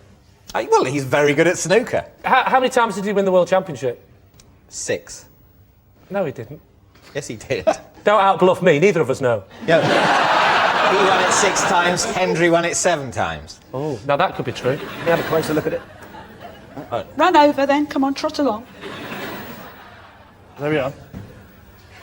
He'll nick the piece of hair, you watch, he'll nick it. Right, if you really love Steve Davis, this would really worry you. Hey! Is that worrying you, David? Hey! Whoa! Is that worrying you? Does he look worried? He did look slightly concerned. Yeah. Who would make a thing like this? It must be true. But he did look quite panicky when I threw that up and down. So, I would say... what do you think, Ben? I think it's true. Let's go for true. I'm going to go for overrule you, if that's OK, and say it's not true, it's a lie. OK, they're saying it's a lie. David, the truth, please. It is, of course, a lie. It's a lie. Yep, it's a lie. That is not a lock of Steve Davis's hair bought on eBay. An interesting fact about Steve Davis is an impossible sentence to finish. Next, Frankie. I have written and published a book of love poems. What's it called? Strangled Puppies? It's actually untitled. Untitled? very cool. Oh, yeah, right. Go on, say one then. Say a poem. I have a policy of never reciting. Come on! Poetry. It's to do with, the whole thing is it's about the written word, not the spoken word. You'd have to see them, but they are things that are only designed to be seen written. Would you be able to give us some of the titles of the individual poems, or would that also... They are untitled. It's called It's Untitled. an untitled collections of untitled poems. When did you publish this? What year? The year was untitled as well. 2001. Why? Why? Why does anyone write poetry? Some of us have love that we want to express. So, Frank, who would your influences be as a poet? Lots of different female poets.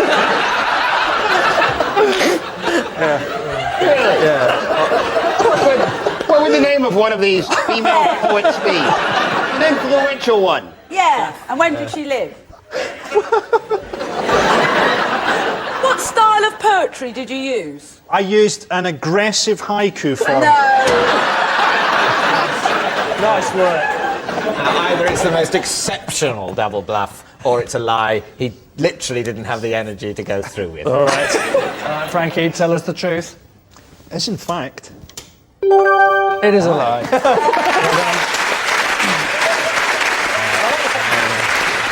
Yes, it's a lie. Frankie has not written or published a book of love poems. He was going to, but when he came to writing it, he remembered he hated everything.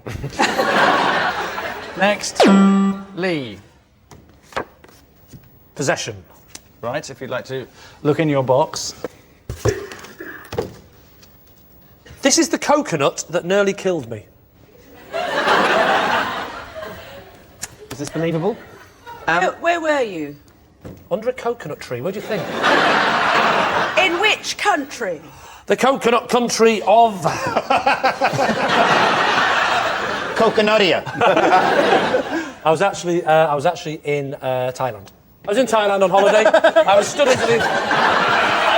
underneath the coconut tree, and, well, the coconut fell off the tree, barely missing me. And you brought it home? Yeah. I'm suspicious because you're not allowed to bring fruit and vegetables from foreign countries into... Well, you've made the classic mistake, haven't you, Tricia? Because a coconut isn't a fruit or a vegetable. It is, in fact, a seed.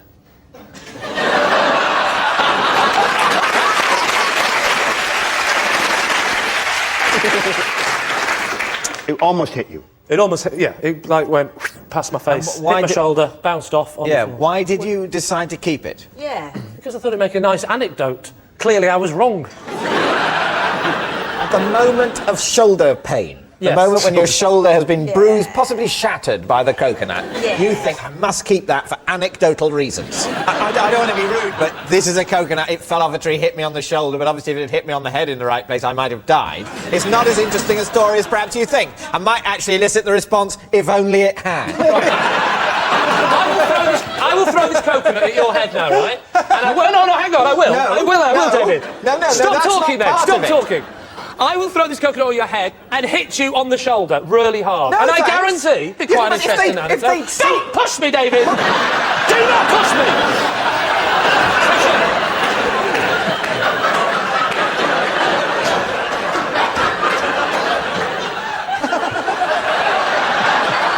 No one is insured for that to happen.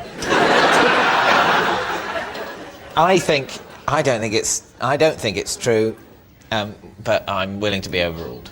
I'm doubtful that if it did happen, that would be the actual coconut. I don't believe it. I think lie. So, truth or lie? It is, in fact, a lie. It is a lie. Yes, this is not a coconut that nearly killed Lee. Every year, worldwide, some 3,000 people are killed by falling coconuts. Now, if you times that figure by 10, that's 30,000 people every year, which works out at nearly 500,000 people every 12 months. Spread that out over a year, that's 4.2 billion people killed by coconuts every month. A frightening statistic. Next. Which upsetting alarm means at the end of the show, it's David's team who have exceeded all expectations, having triumphed over Lee's team 7-5. Okay.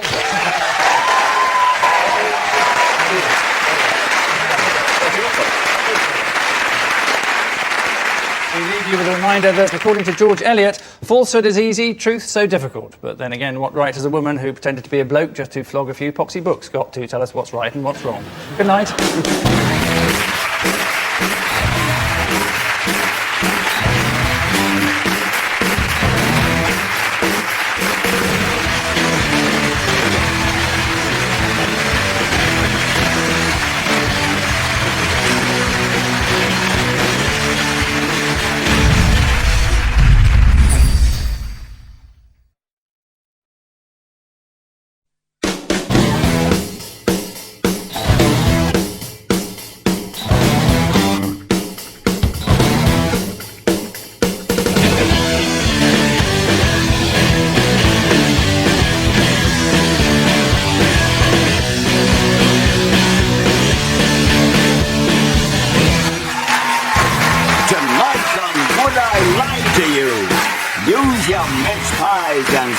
she lies. It's Natalie Cassidy. He's mischievous, but can he be genius? It's John Jolly. And their team captain, it's Lee Mack. And facing them tonight, look out, it's the sharply jesting Frankie Boyle, the shrewdly investing Duncan Valentine, and their team captain, David Mitchell. But first, please throw off all pretense of restraint for your host, Angus Beattie.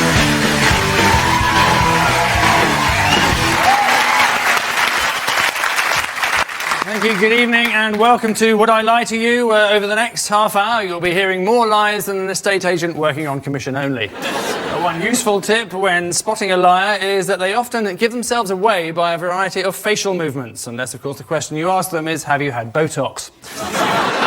So we begin, perversely, with round one, which is called Home Truths. Our panellists read out a statement about themselves, and their opponents use a combination of potluck and guesswork, thinly disguised as intelligence, to decide if it's true or not. Guess right, they get the point. Guess wrong, the others get the point. What could be easier? Exactly, almost anything.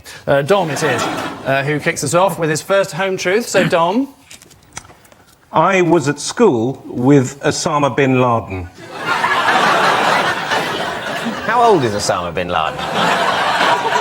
I'm sure he's near my age, isn't he? I don't know, I don't even know. I mean, how old did he seem at school? I mean... We were actually at the other ends of school. Don't say extremes. No, you're right. It was quite a sort of... It was from sort of 4 to 18, so it could span quite long years. Right. Yeah. What 4 to 18 school is this? It was a Christian Quaker school.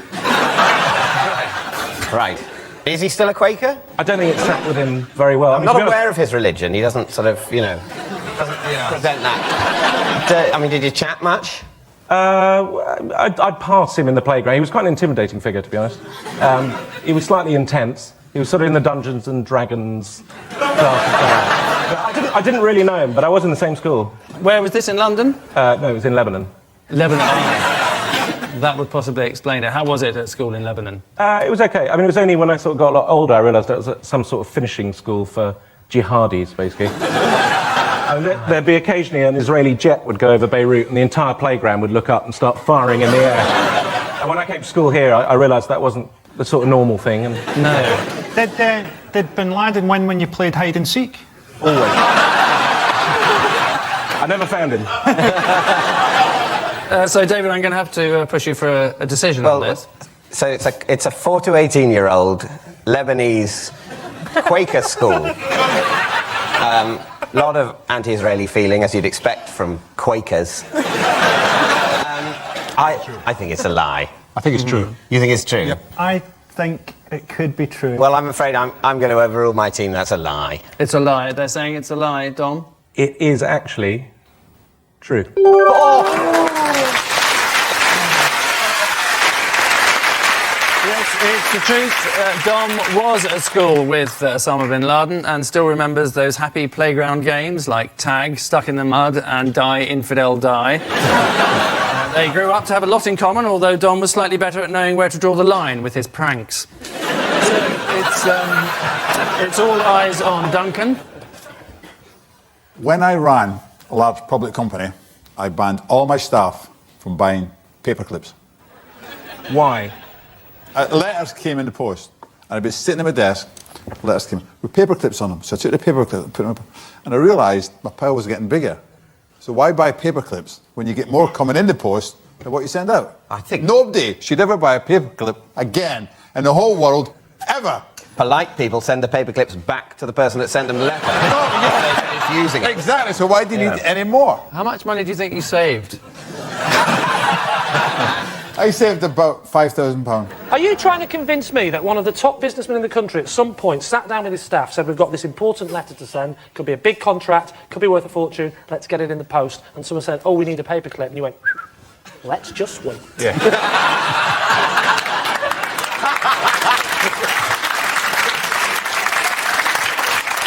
No. Do you reckon there was a moment after you started in the job when everyone was going, I wonder what the new boss will be like? I wonder what the Christmas party will be like this year. Oh, here's a memo.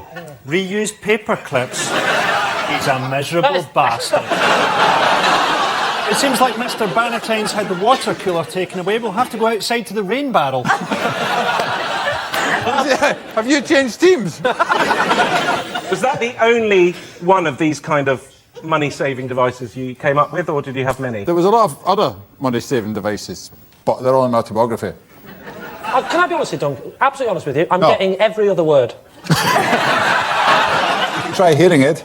I like that. Bit more diction. Carry on. Lee, what are you thinking about this? I have to say, the idea of saving money on paper clips is utterly ridiculous, but the accent is swinging it a little bit. A little bit more possible.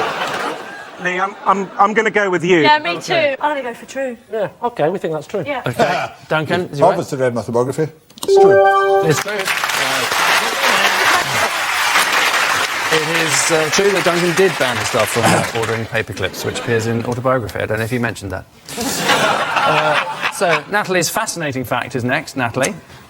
I have passed toilet roll under the cubicle wall to Madonna. Sheet by sheet or a whole roll? No, about 5 sheets. Right. Did you specify the number of sheets you wanted? I was so starstruck, I just went like that. Well, how did you... So you'd recognise her by I knew her she was in a voice? cubicle next to me. Oh, right. I knew. See, I was in a club on a Wednesday night. A club? It's called China Whites. It's a club where a lot of people go. It's China Whites ran out of toilet paper in the ladies. Somebody stole it. Apparently they needed it for their office. They weren't willing to buy their own. And it was a Wednesday night's kind of a big night, China Whites, and Madonna was in there this night. Obviously, I didn't know, but went into the loo and everyone was going, "Oh, Madonna's there, Madonna's." And I thought, yeah, right, whatever. And then some lady said to me, which I recognised was American, said, "Excuse me, have you got any loo roll there?" And I said, "Yeah, no problem." Did that. Went out, washed my hands, and Madonna walks out. I just like the fact that during that story you've been on EastEnders far too long because you went. Everyone was going, "Madonna's in there, Madonna's in there." Oh, Madonna's in there, Madonna's in there.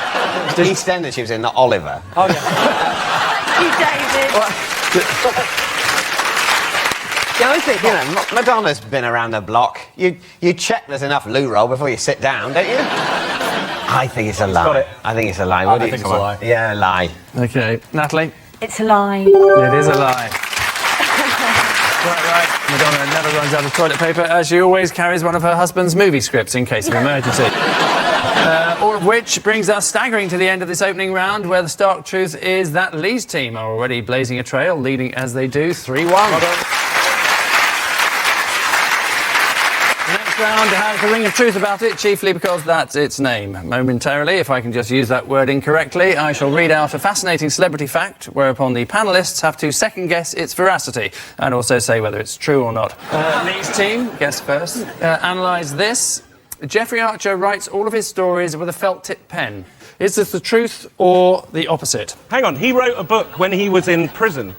So did. all we need to know to work out this is true is, can you get felt-tip pens in prison? Anyone? Frankie, you'll know this. What can you get in prison? It depends just how much loving you're prepared to give. Duncan, you've been in prison. Have you? Very short period of time. What But for? yeah, no, I agree with Frankie. Never mind agreeing with Frankie. Forget the game, Duncan. Tell us about the murder. You can get anything in jail. Anything Really? you want. What were you in prison for? Well, just you know. Tell us. I think it was drunk and disorderly. You mean think? How drunk were you? Look at that. Suddenly the dragon tamed, methinks. What do you mean? It's in the autobiography, haven't you read it? What's it called? Anyone can do it. Well, you say anyone, apart from the 80% of people you tell to sod off. Anyone can make 100 million. That's in the book. It tells you how to do it. If everyone makes 100 million, won't that be terribly inflationary? Yeah. If everyone makes 100 million except you're going to be pretty small, aren't you? Absolutely, but maybe this is something that happened in Italy in the Lira days. You know, someone like you published a book, and then suddenly, everyone has got 100 million and they can't buy a coffee. Lee, I'm going to have to push you for some kind of an answer on this one. Well, Jeffrey Archer. Get Jeffrey Archer on this show. Jeffrey Archer on a show about lying would punch a hole through time. Yeah. We wouldn't have Jeffrey Archer because he's been in prison. Oh, you have. How did you know he was in prison? I read his autobiography. Thank you.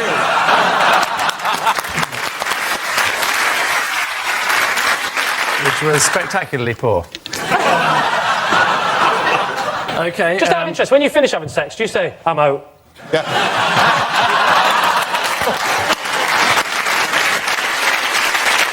The worst thing is his foreplay, which is I'm in for 40%.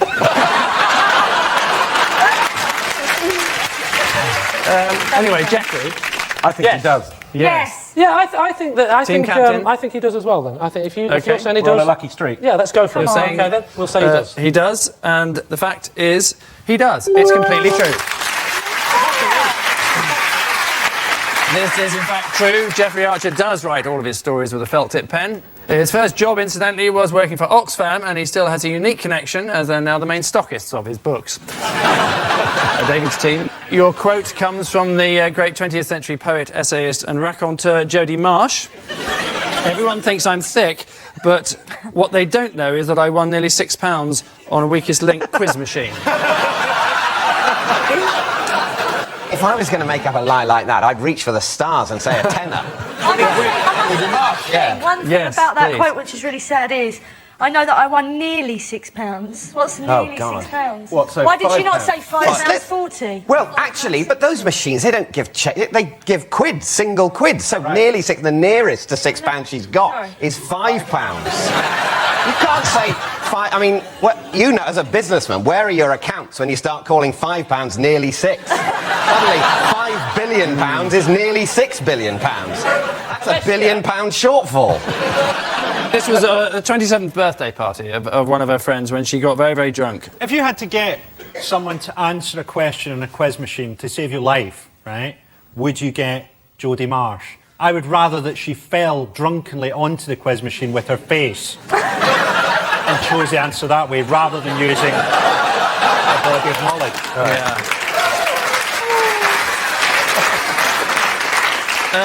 I'm going to have to press you for an answer, I'm afraid. Say yes. True or lie? You think it's true? Yep, it's true. You don't care, you just want to murder her. I think it's false. Yeah, right.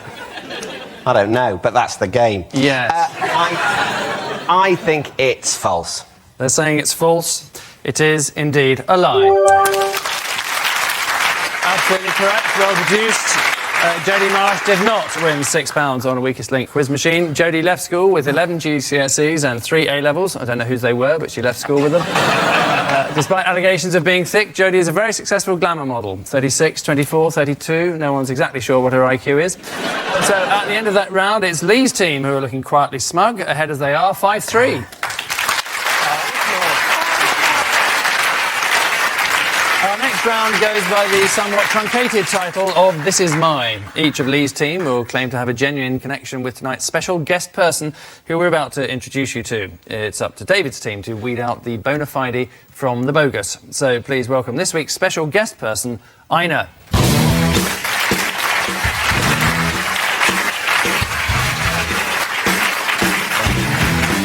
Now, Lee, perhaps you'd like to start off by telling us how you know Ina.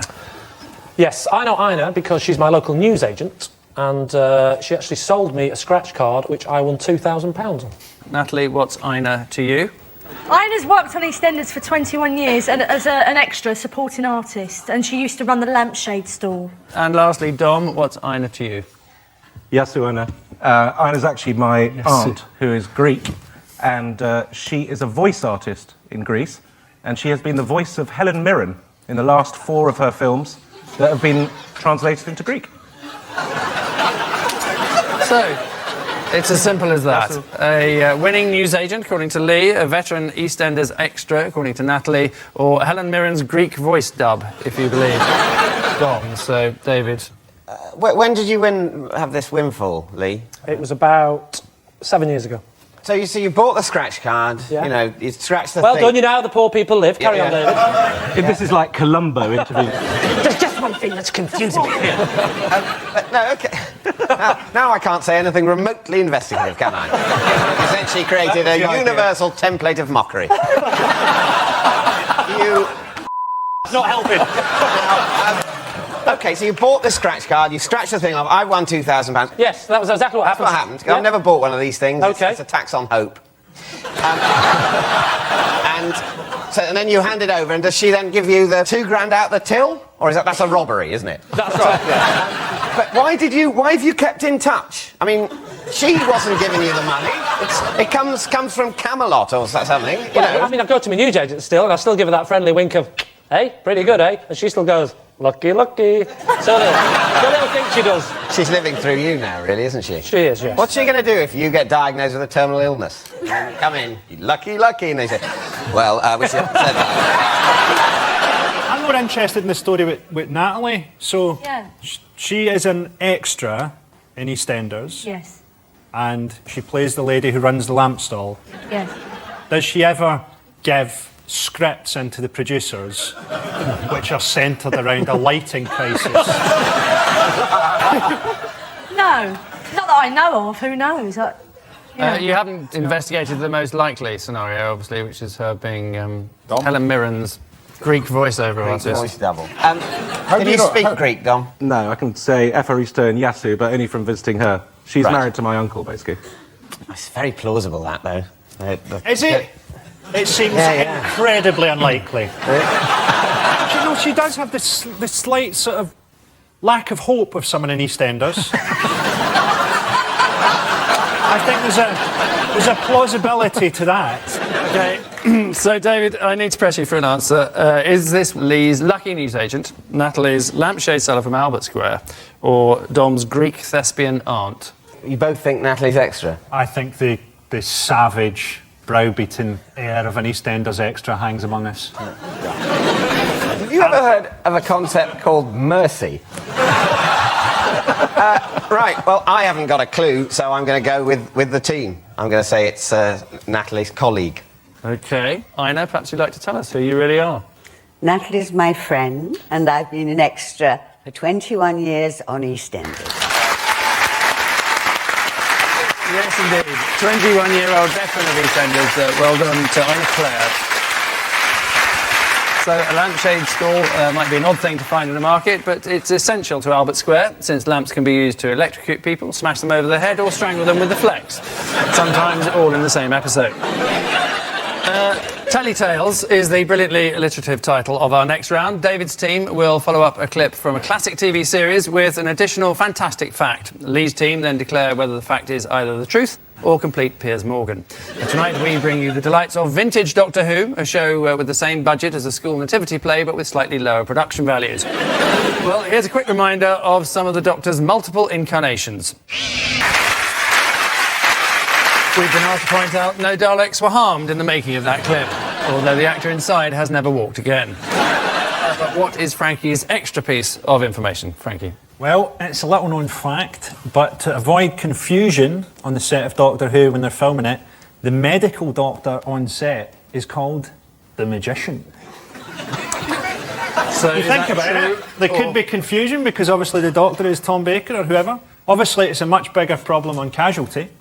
I don't understand the confusion. Someone, an extra, say Ina, who's working on Doctor Who, has a heart attack, and someone shouts, "Is there a doctor here?" And Doctor Who, confused, says yes and does surgery until someone says, "No, no, no, no, no." I mean, I know TV people are like dim, but If you're the person that's ill, it's going to be quite a depressing thing to hear someone shout. They sort of see what's happened to you and say, "Fetch the magician." Because that's what we're going to need. Fetch the magician or the priest. I think it's a superstition. I think that's the answer. It's like, you know, whistling is supposed to be bad luck. Break a So leg basically, someone comes instead on of set. good It's like the Macbeth thing or Hamlet thing, whatever. You're not supposed to say it, is it? Exactly that. So what happens? You're trying to convince us now, Angus, that someone would walk in and say, "So is that the resident doctor?" And somebody pops out of a Dalek and goes, "Oh, I'm being told about the rules and the superstitions. You idiot." Now I've got to turn around 3 times as speed. We're not joking. Lee, could we have your answer? Yeah, sorry, what do you think that's in summary? I'm going to say it's false. I think it's false. Yeah, Dom?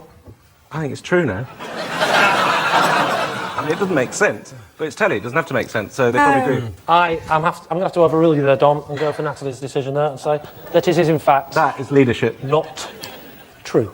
Frankie? It is a lie.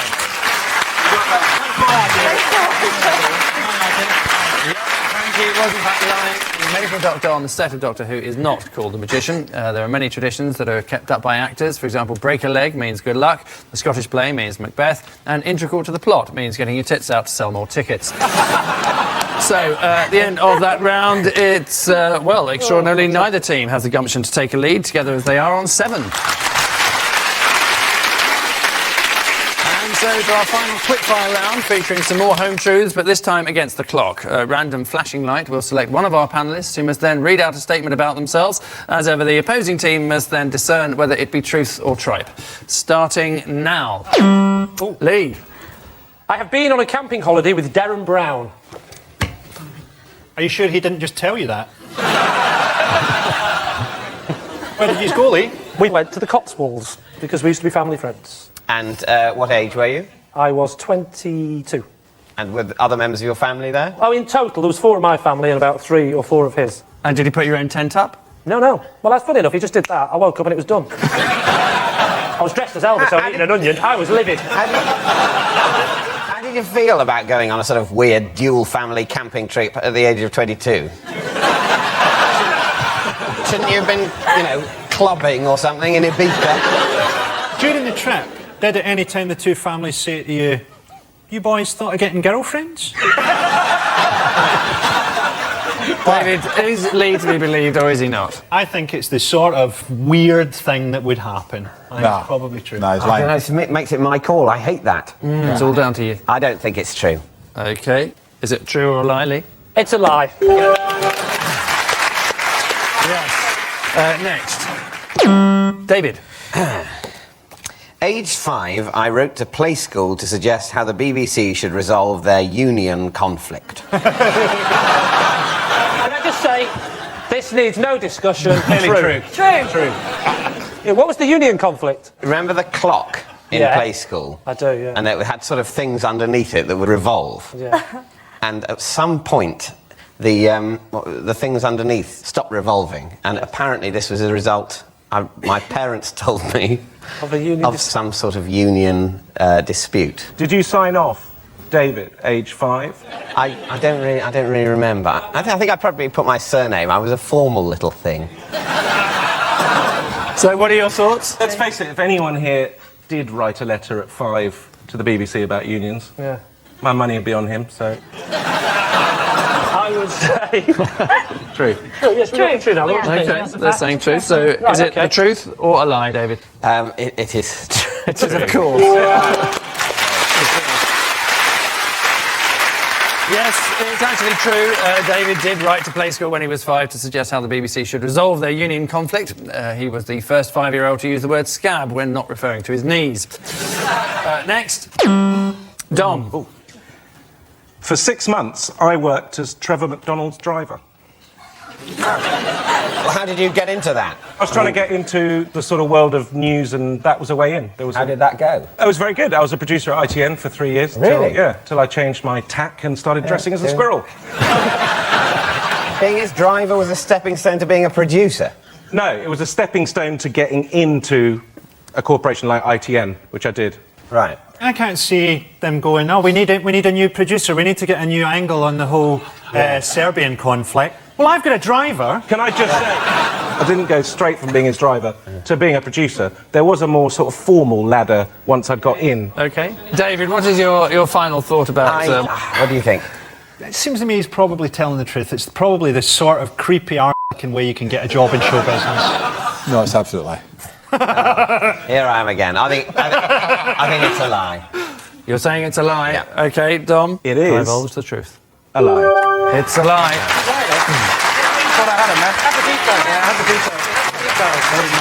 It's a lie. Dom was never a Trevor McDonald's driver. Trevor McDonald, of course, became Britain's first black newsreader in 1973, in much the same way as Natasha Kaplinsky became Britain's first orange newsreader in 1993. Next, Frankie. I am allergic to coins. What happened? Why are you allergic? They got copper in them. All British coins are made of cupro nickel. Yes. I'm allergic to copper. You must occasionally have to deal in money. So do you have special gloves, or what do you do? No, I just take them and it makes my hands a bit sore. What about silver, like 50p pieces? Are they copper? They're cupronickel. What about gold? Is that true? Doublets. I'd be all right with that. So often I shop in the 14th century. Lee, what are you veering towards? I'm veering towards... There's a possibility that this is true, actually. Yeah, I'm veering towards that as well. You're cool. You're going false? Yeah. You're going true? Mm-hmm. I'm going to go for false. You saying it's a lie? It's true. Never go. It's absolutely done. It's true. Frankie was telling the truth. He is allergic to coins, so he's going to be doubly disappointed when he receives his payment for this show. Next. David. I fainted in the cinema during Kill Bill. Oh, yeah. What stage of the film did he faint at? It was odd. It was the bit where, you know, she's sort of paralysed, and it was when she's sort of trying to drag herself out of this place. But it was the whole. I'm quite squeamish, and Just it was out the of whole interest. desperately being paralysed, trying to drag yourself out of a kind of hospital facility where people might kill you. That really got to me, and things started to spin. David has never... He hasn't seen Kill Bill. Yeah, I agree. I'm telling you now, he hasn't gone to the cinema and gone, oh, I'm going to watch Kill Bill. Yeah. No way. I can't imagine any moment in his life where it would make him think, yeah, I'm going to go and see Kill Bill. Absolutely. Lee? Go on, then. It's a lie. They say it's a lie. A lie. It is a lie. Well done. But I have actually seen Kill Bill, and it's interesting that I'm some sort of fusty antiquarian. No, he wouldn't go to the cinema. He'd only go and see silent films. No, I have seen Kill Bill. I just managed to remain conscious throughout. The fainting, you could believe. Just going to see Kill Bill. He wouldn't know how to buy a ticket, the love. I don't know where we got that idea from. He'd probably try and get a banker's draft. Which, frankly, irritating noise means at the end of our final round, well, we have no victors whatsoever because both teams are neck and neck on 11.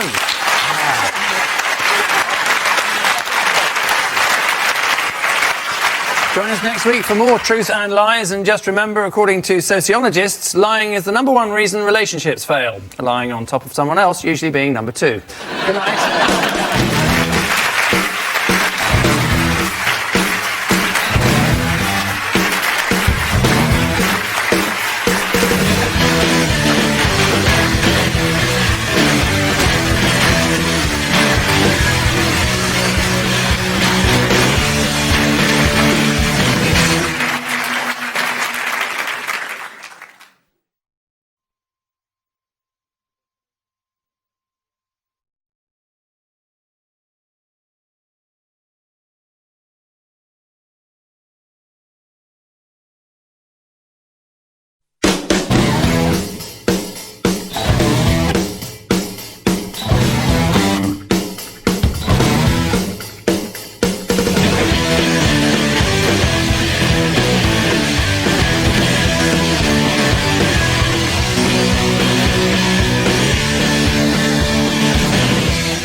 Tonight on Would I Lie to You, comfortable sofa man, Eamon Home, king-size tall boy, Dara O'Brien, and part of the furniture, team captain, David Mitchell.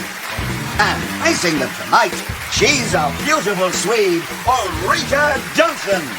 He's a lumpy turnip, Jimmy Carr. And their benched-out team captain, Lee Mack.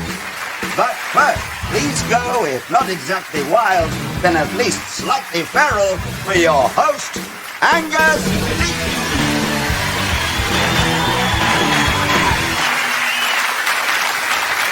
Good evening and welcome to Would I Lie to You, the panel game based on lies and how to spot them. We all lie, I know I don't. In fact, on average, we tell 3 lies every 10 minutes of conversation, which would explain why Gordon Brown's last speech went on for almost 2 hours. The German philosopher Nietzsche once said truth is only a mobile army of metaphors, metonyms and anthropomorphisms consisting of nothing more than the invention of fixed conventions. But I guess you had to be there. Which brings us a little bit older, but none the wiser, to round 1, entitled Home Truths. Each of our guests has a card in front of them with either a lie or a truth on it. They have no idea what they'll be faced with when they turn the card over, which may explain the air of panic and sudden inability to read. Either way, the opposing team must then glean whether or not it's genuine, and if you understand all that, then you're already way ahead of the panellists. Speaking of which, Ulrika, your home truth, if you would. Oh, that's me. Well done. I I hosted the British Sausage Awards. I won. That sounds very you, Ulrika. Where were they held? Where were they held? At BAFTA. At BAFTA? At the BAFTA headquarters. It's a strange place for a sausage awards. Do the sausage and film industries have a long relationship? We provide sausages for lunch at all British films. How many categories were there in the British Sausage Awards? Nicest, longest, fattest, tastiest. Whoa. So well, this is saving me £1.50 a minute. Do you remember any nominated sausages?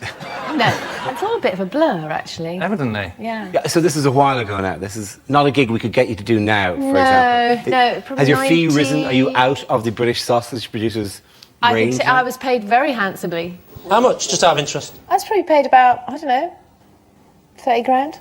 Stop it. I mean, farming is in crisis. They're throwing away £30,000 on patting each other on the back, as well as hiring BAFTA. That sounds like a sort of sick party. No one is saying that they shouldn't have awards. Let the poor sausage makers have a night out. But Jesus wept, 30 grand for a host. It's a bit extravagant, to be honest. David, you're going to have to make a decision. I think Ulrika would have been embarrassed doing the sausage awards. I think 30 grand Bit takes of away a blush. lot of embarrassment. Okay. So we think it's true. I think it's true. You think it? I think it's a lie. Instinctively, I think it's a lie. OK, you're going to override I'm going to go with Eamon. Fair enough, they're saying it's a lie, so what is the truth, Ulrika? It's the truth. Oh! Yes, it's true. Ulrika did host the British Sausage Awards. As host of the awards, you're entitled to as many sausages as you can eat, which damn near bankrupted the sausage community the year Vanessa Feltz presented them. Sausages are formed from fat, blood, nostril, anus and offal. Coincidentally, also the original names for the Spice Girls. David. When I was 23, I had to talk my way out of a fight with a paperboy. What was it about? What was the fight about? It was about, I was sitting sort of by the side of the road with a couple of friends, and we were chuckling about something, and he thought we were laughing at him. But you're a man and he's, what, 8? No, he was sort of, I'd say, mid-late teens. And how old were you? I was 23. So you were 23, mid to late teens, and there's 3 of you and 1 of him. Yep. I mean, of the 3 of us, one was a girl and 1 was me. And what happened? How did you talk your way out of the fight? Well, he came towards us. He dropped the bag with the papers in. Thud. And he said he was coming up like this, going. Like what? Sorry. Like this. When was this? 1872. Did he go like this? Yes, he went like this because he was an otter. And he said, it was either what's your problem or have you got a problem? It involved the word problem, but not in a kind of, he wasn't really a problem solver. He wasn't like looking for a problem. He wasn't looking for you to go, my first is in crane, but not in canoe. Yeah, no, I had the strong impression that would have increased my chances of getting hit. And what were your friends called? Tom and Emma. Oh, sounds like it was really going to kick off. Bless you. But when you're not telling the truth, you become like a little schoolboy and smiley and very hesitant, and suddenly, you're just, I want to take you home and put you up on a shelf. The second half of that's worse than the first. So are you thinking this is the truth, or are you agreeing with Ulrika? Lying. He's lying. There's no way he's lying. He wouldn't lie about a thing like this. Go with me. Come on. It's a tricky one, isn't it? Who do you listen to? I'm going to go with Ulrika and say that I think that it's a lie. OK. David? Oh, my God. A quick reveal. It is, in fact, true. He's very good at lying. I don't want to take you home anymore. So sweet, isn't he, when he tells the truth? Jimmy, your turn to astonish us. Right you are. I starred in a Japanese commercial for snuff. Is snuff a big thing in Japan? Because it's sort of slightly peaked in the West, I think, its level of popularity. They're making commercials for it still, so I'm guessing bigger, but no idea. What was the slogan? I've no idea. I just read autocue phonetically. I mean, I could have declared war for all I know. Right. But I imagine I said I said something like, you can have too much of a good thing, I think was the slogan. It was something like that. Because it was a guy doing a line of snuff. like a massive line of snuff. And then his face, like, he did it for real, and like his face kind of ludicrously kind of... So their slogan for selling snuff involved saying, don't have that much of it. You know? Literally, yeah. It's advertising whiskey with someone dying of alcoholism. And then saying, a little bit is tasty, but yeah, it killed this guy. Why did they choose you to be the face I've of? got my TV show, the Distraction show that I did on Channel 4, and the American one goes out in Japan. And it's quite big, because it's like Endurance, but it's with Westerners being hurt. They love He looks that. almost Japanese. I look almost Japanese. That is the acceptable face of racism. So you're still in two minds, or Eamon, what are 3 your or 4? thoughts? He was very convincing. Unless the production crew are mental, we'll be seeing it in about a minute. He's threatening a clip. So is there any truth in this? I think it's a lie. I think it's that bit makes me think it's a lie. The clip, the clip was just too far, Jimmy. So you're veering towards untruth. Lie. Okay, the truth, Jimmy? I can tell you it's a lie. But a good lie, good one. The next round is called The Ring of Truth. I'll be reading out the top celebrity fact, and the panellists in turn will dissect, discuss, and finally deduce whether or not that fact has about it the ring of truth or the stench of deceit. So, your teaser. To coincide with the US version of The Weakest Link, Ben & Jerry released a limited edition Anne Robinson flavoured ice cream. An ice cream that tastes solely of bile and remorse. I can't see that. Not so. It sold out in 2 weeks. Very popular. When you opened the tin, was the surface of it really taut in an unnatural kind of way? If you couldn't possibly break into the ice cream beneath. She's doing that thing in the photo, that wink thing, isn't she, which always unnerves me, because she does it at the end of The Weakest Link to sort of say, you know, like, out of me. The thing is, though, that wink is the only thing that she used to do that on Points of View as well, and she's sort of trying to say that she's in some way being consistent. Well, in Points of View, she didn't read out the people's letters and then just say, you know, off. Which she does to the answers of the nice people on The Weakest Link who are trying to win a quiz. Do you think when you open the ice cream, it just has written on top, use a proper spoon? There are precedents. Right. They've made Desperate Housewives editions called Cherry Hatcher. So what was the Anne Robinson one called? Ginger Ice Queen. Ginger ice cream's really nice. It's going to taste of ginger, not of that Ginger is a recognised pleasant flavour. She's a recognised that's totally different. It's just people who like ginger enough to be able to stomach the sight of her face while they eat it. I can believe that those people exist. So that's suddenly become a lot more plausible. Suddenly you're saying that ice cream, the flavour of a woman who's undergone loads of surgery, is obsessed with money, and for some reason considers herself witty. No. Ginger ice cream with a picture of that. Yes.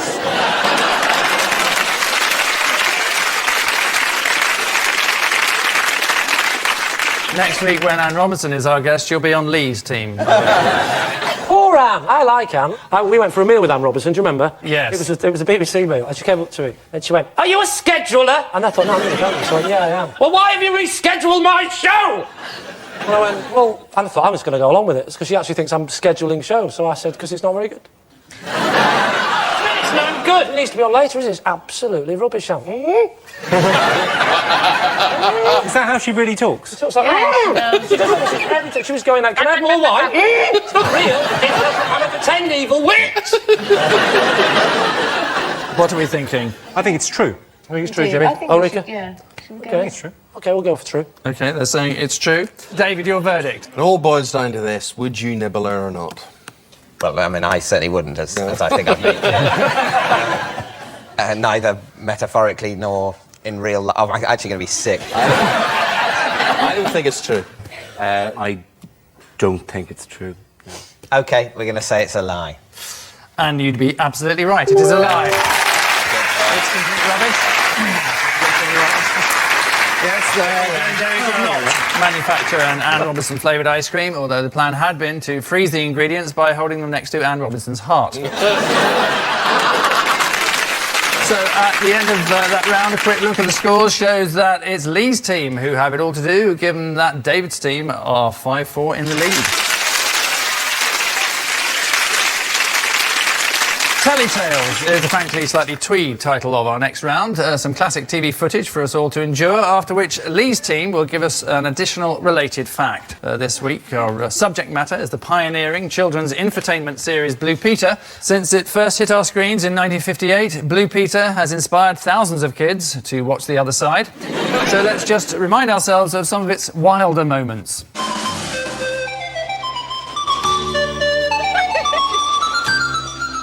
Well, that's that then. That's tossing it. Oh, that's lovely. Unfortunately, the goat that you saw in that excerpt has died.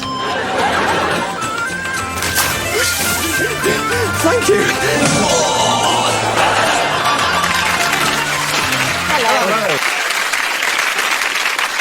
So, Ulrika, what is your related fact?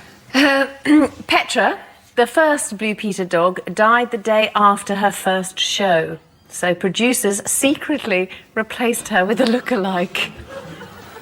So do we think this is true, David? Well, I think if Petra had died after the first show, that's exactly what they would have done. When you've got a show and you're hoping it's going to run for 50 years, you know, like we're hoping with this show. I mean, yes, they must have made a point of introducing... This is a new sort of television we're doing where the programme has pets, and the children who haven't got pets can maybe think it's their pet. They couldn't possibly say to those children on episode 2, it died. He left it in the car park. He didn't leave a crack.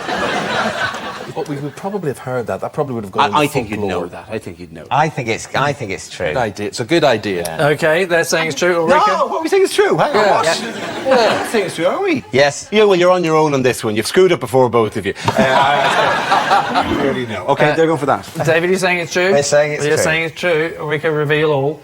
Oh, please. Yeah, it's true. It is true. Petra was secretly replaced by a lookalike after her death. Some people say that if you watched Blue Peter at the time, you could see clues that Petra had been replaced, like the rotting dog in the corner of the studio. So, Jimmy's fascinating fact is next, but first a masterclass from Simon Groom on how to present live TV. The thing about the tantalum is that, as I say, it's very light and very, very strong and ideal for these darts. Where am I? I'm talking... Sorry.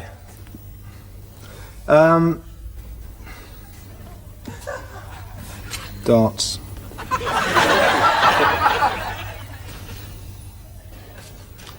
Absolutely, completely lost. Right, okay, let's start about darts again. They're also thinner. Now, the thing is, Goldie, will you go away about them? I think I better start talking about the dartboard because I'm absolutely lost. Let's start about the dartboard. Look, you wrote it all down. Here, have a look. There's so much to remember, but it's terribly crucial. All right. Okay, well, let's start again. I like the way the woman came in and went, it's terribly crucial. Literally, there's never been anything less important than this in your life. I feel it's pain. I did kids' TV for years. I did kids' TV in Ireland Did for you? ages, constantly. And your co-presenters hate you. Like what she did there. Oh, man, kids' TV presenters are always doing that. Great, if you watch CBBC now, you see them all being friendly and palsy and, we're having a great time and we're making stuff and doing stuff. But they will, at any stage, wish to pick up the safety scissors and stab the other person and go, how did you get top of the pops, you bitch? It's a vicious thing. So, Jimmy, what's your intriguing piece of information? Right, OK, my fact on this is Simon Groom and Peter Duncan once had a fight in the Blue Peter garden after a row over a BBC parking space. Now, why did they choose the Blue Peter garden? They were in the garden filming a bit and they had a fight. They were filming a bit. The parking had presumably happened earlier. Yep.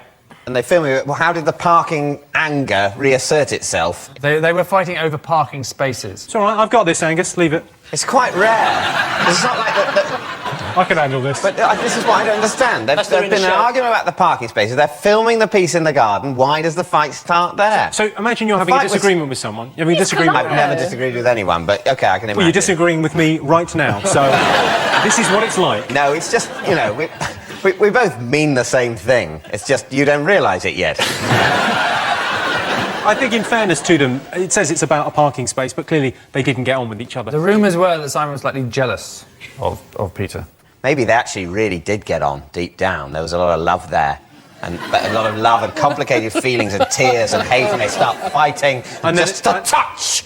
to touch another human, and then the fighting starts getting a bit of amorous, and you know, Yeah, and then they're that can kissing happen, and David, that is fighting and normal. scratching their clothes off each other, and then they fall in the pond, and it's all fine, and there's no sex. You know what co-presenters are like, don't you, Eamon? That would never have happened in GMTV. We didn't have a garden to f***ing fight in. That was... Sorry, did you say to f*** and fight in or to David, what's your answer? Do you think it's true? Well, knowing presenters, I think it's very true. I think it's a no. I think it's a lie. We're going for You're lie. going for lie? Yeah. OK, Jimmy, truth or James. lie? I can tell you that it is a lie. Jimmy was in fact lying. Simon Grimm and Peter Duncan did not have a fight over a parking space. The BBC parking spaces were awarded strictly on the basis of merit, so neither of them had one. So at the end of that round, it's Lee's team who are having to take a long, hard look at themselves, trailing as they are 8-4. Our next round goes by the nonsensical title of This Is My. Each of David's team will claim to have a genuine connection with tonight's special guest person, who we're about to introduce you to. It's up to Lee's team to identify the real McCoy. So please welcome this week's special guest person, Alan.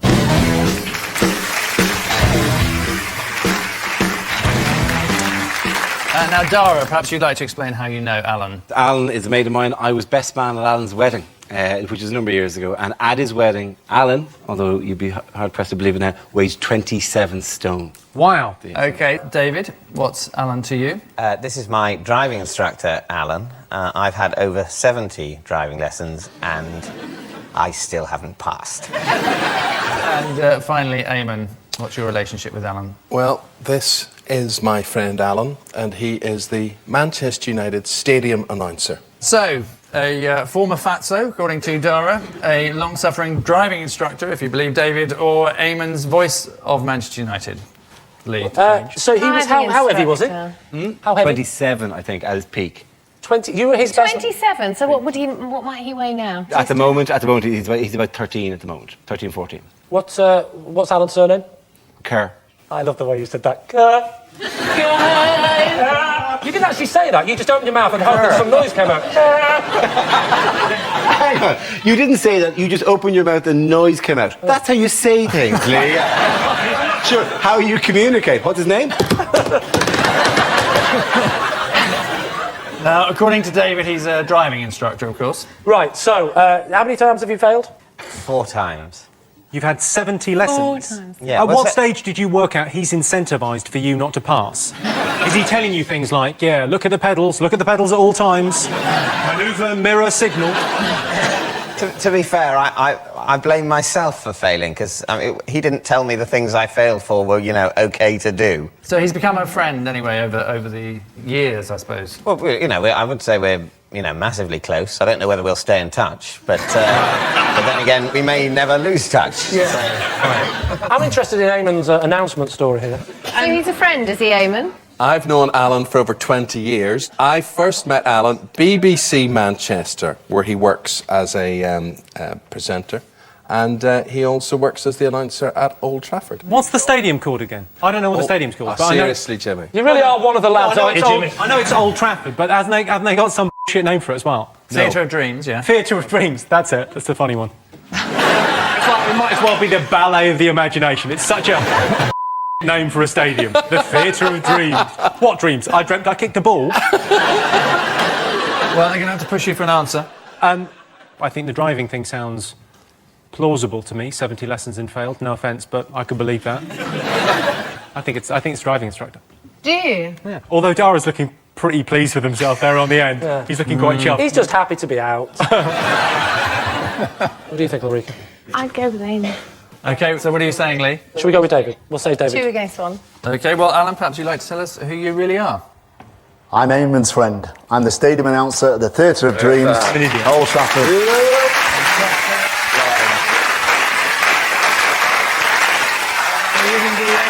The voice of Old Trafford. Congratulations to Alan. Alan has several duties at the club. He announces the teams, the scorers' names, and how many lap dances the players have roasted the night before. And so to our final quick-fire round, more lie detecting without the aid of ethanol, but this time against the clock, starting now. Eamon. I once saw Carol Vorderman broken down at the side of the road, but I didn't stop to help her as I was running a bit late. How do you mean broken down? In a car, or she was having She's a breakdown? having a nervous breakdown. For a car. So where was this, Eamon? A3. Right. On the lay-by. And does she know that you ignored her? She didn't know at the time, and I really felt bad about it because it was a flat tyre, it was smoking at the back, and there was a lot of smoke. Tell you what she should do. She should consolidate her debts into one easy monthly payment. And then take out a loan and buy a better car. That's what she should do. What were you late for? Well, I just had to get home. Sleep's very important in my life, you know. It was... What time is it? Well, it was 10 o'clock at night, but it was a summer's night. And you left a woman on her own on the side But of it the was a bright night. It was a bright night. Where were you? In Norway? It was a summer's night. So what are you thinking? I think he's telling a bloody great big lie. I think it's definitely a lie, isn't it? I think the team thinks it's a lie, so we'll go with They're lie. saying it's a lie. Tell us. It's a lie. It is a lie. Yes. Carol is, of course, considered the thinking man's crumpet, and presumably by any man who's thinking, I wouldn't mind shagging some mutton dressed as lamb tonight. She's not here. She'll never be invited on, so it doesn't matter. Next. Jimmy. I lost my virginity at 26. Oh, that's true. Yeah, that's true. Yeah, we're all. Yeah, that's true. Okay, we can true. kind of. Yeah. Okay, is it true? Well, no. No, seriously. Yeah. For the sake of, decency, go on, tell us all about it. Well, I was very religious growing up. Very religious until I was about 26. And then I was all about the poontang.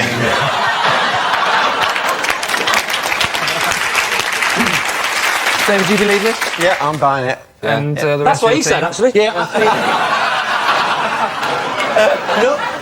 So, Jimmy, could you reveal the truth, please? I can indeed. No shame in that. It is absolutely true. Yes, it's true. Jimmy did lose his virginity at the age of 26. Also, coincidentally, it was the day that he discovered he could make people laugh. Next, Dara. Oh, I have received a text message from Bono. Of course you have. You're Irish. Yeah. And there are 7 of us. We live in one big house and we all dance in a circle around together. What did the text say? Did it say beautiful day is out Monday? No, it wasn't a group text. It was a specific thing because I did a gig for a charity that I had over there and he just said thanks for the gig. Are you text pals now? I sent a reply, but it didn't bloom into a full-scale relationship. What did you say? Me, no problem, D. Have you kept it? No, because that's a couple of phones ago now. It's sitting on a Nokia somewhere in a drawer at home. Frankly, I don't need it that much socially. Conversation doesn't die off in my house so much you go... has anyone got a charger from the early millennia that I could use? I've got a thing I want to show you. So what are you veering towards? I think it is true. It's true. OK, we'll say that's true. OK, fact or fabrication? You're going for true? If it just kills this ridiculous notion that just because I'm Irish, I know all other Irish people, it's a freaking lie.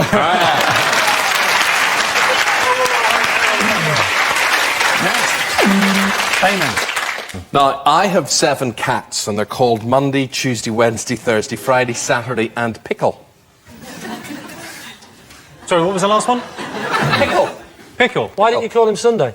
Because, as the audience will say to you, it sounds better when you say, hello, little pussy pickle, doesn't it? Are you suggesting that Sunday would be an absurd name to call a cat? Oh, you're not a cat person. And also, you'd sound like you had dementia or something. If you... Monday! Tuesday! Wednesday! It's Monday, Eamon, isn't it? Where's my slippers? Pickle pussy! Come on. We're not idiots, Eamon. We're not idiots. Could you describe Tuesday to me? And don't say it was a lovely walk in the park.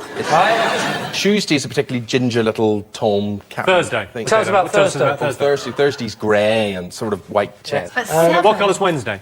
Wednesday's sort of, well, you won't believe this, but sort of a green olive-looking colour. Okay. Green cat now? Oh, well, of course it's true. You've got a green cat.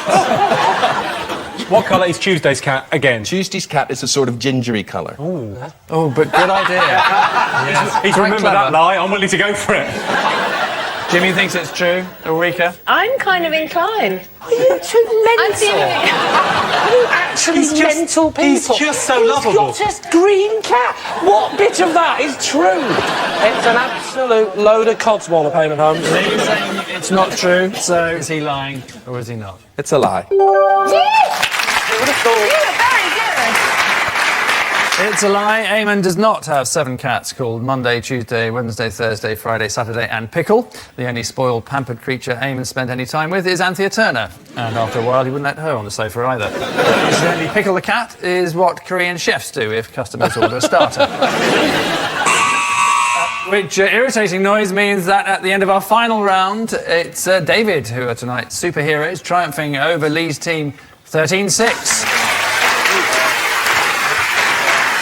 So many congratulations to our winners, slightly fewer to our losers. Join us next week for more Issues with the Truth. And remember that liars will often touch their nose, mouth or ears when telling a lie. As when Sharon Osbourne says, all these are completely natural. Good night.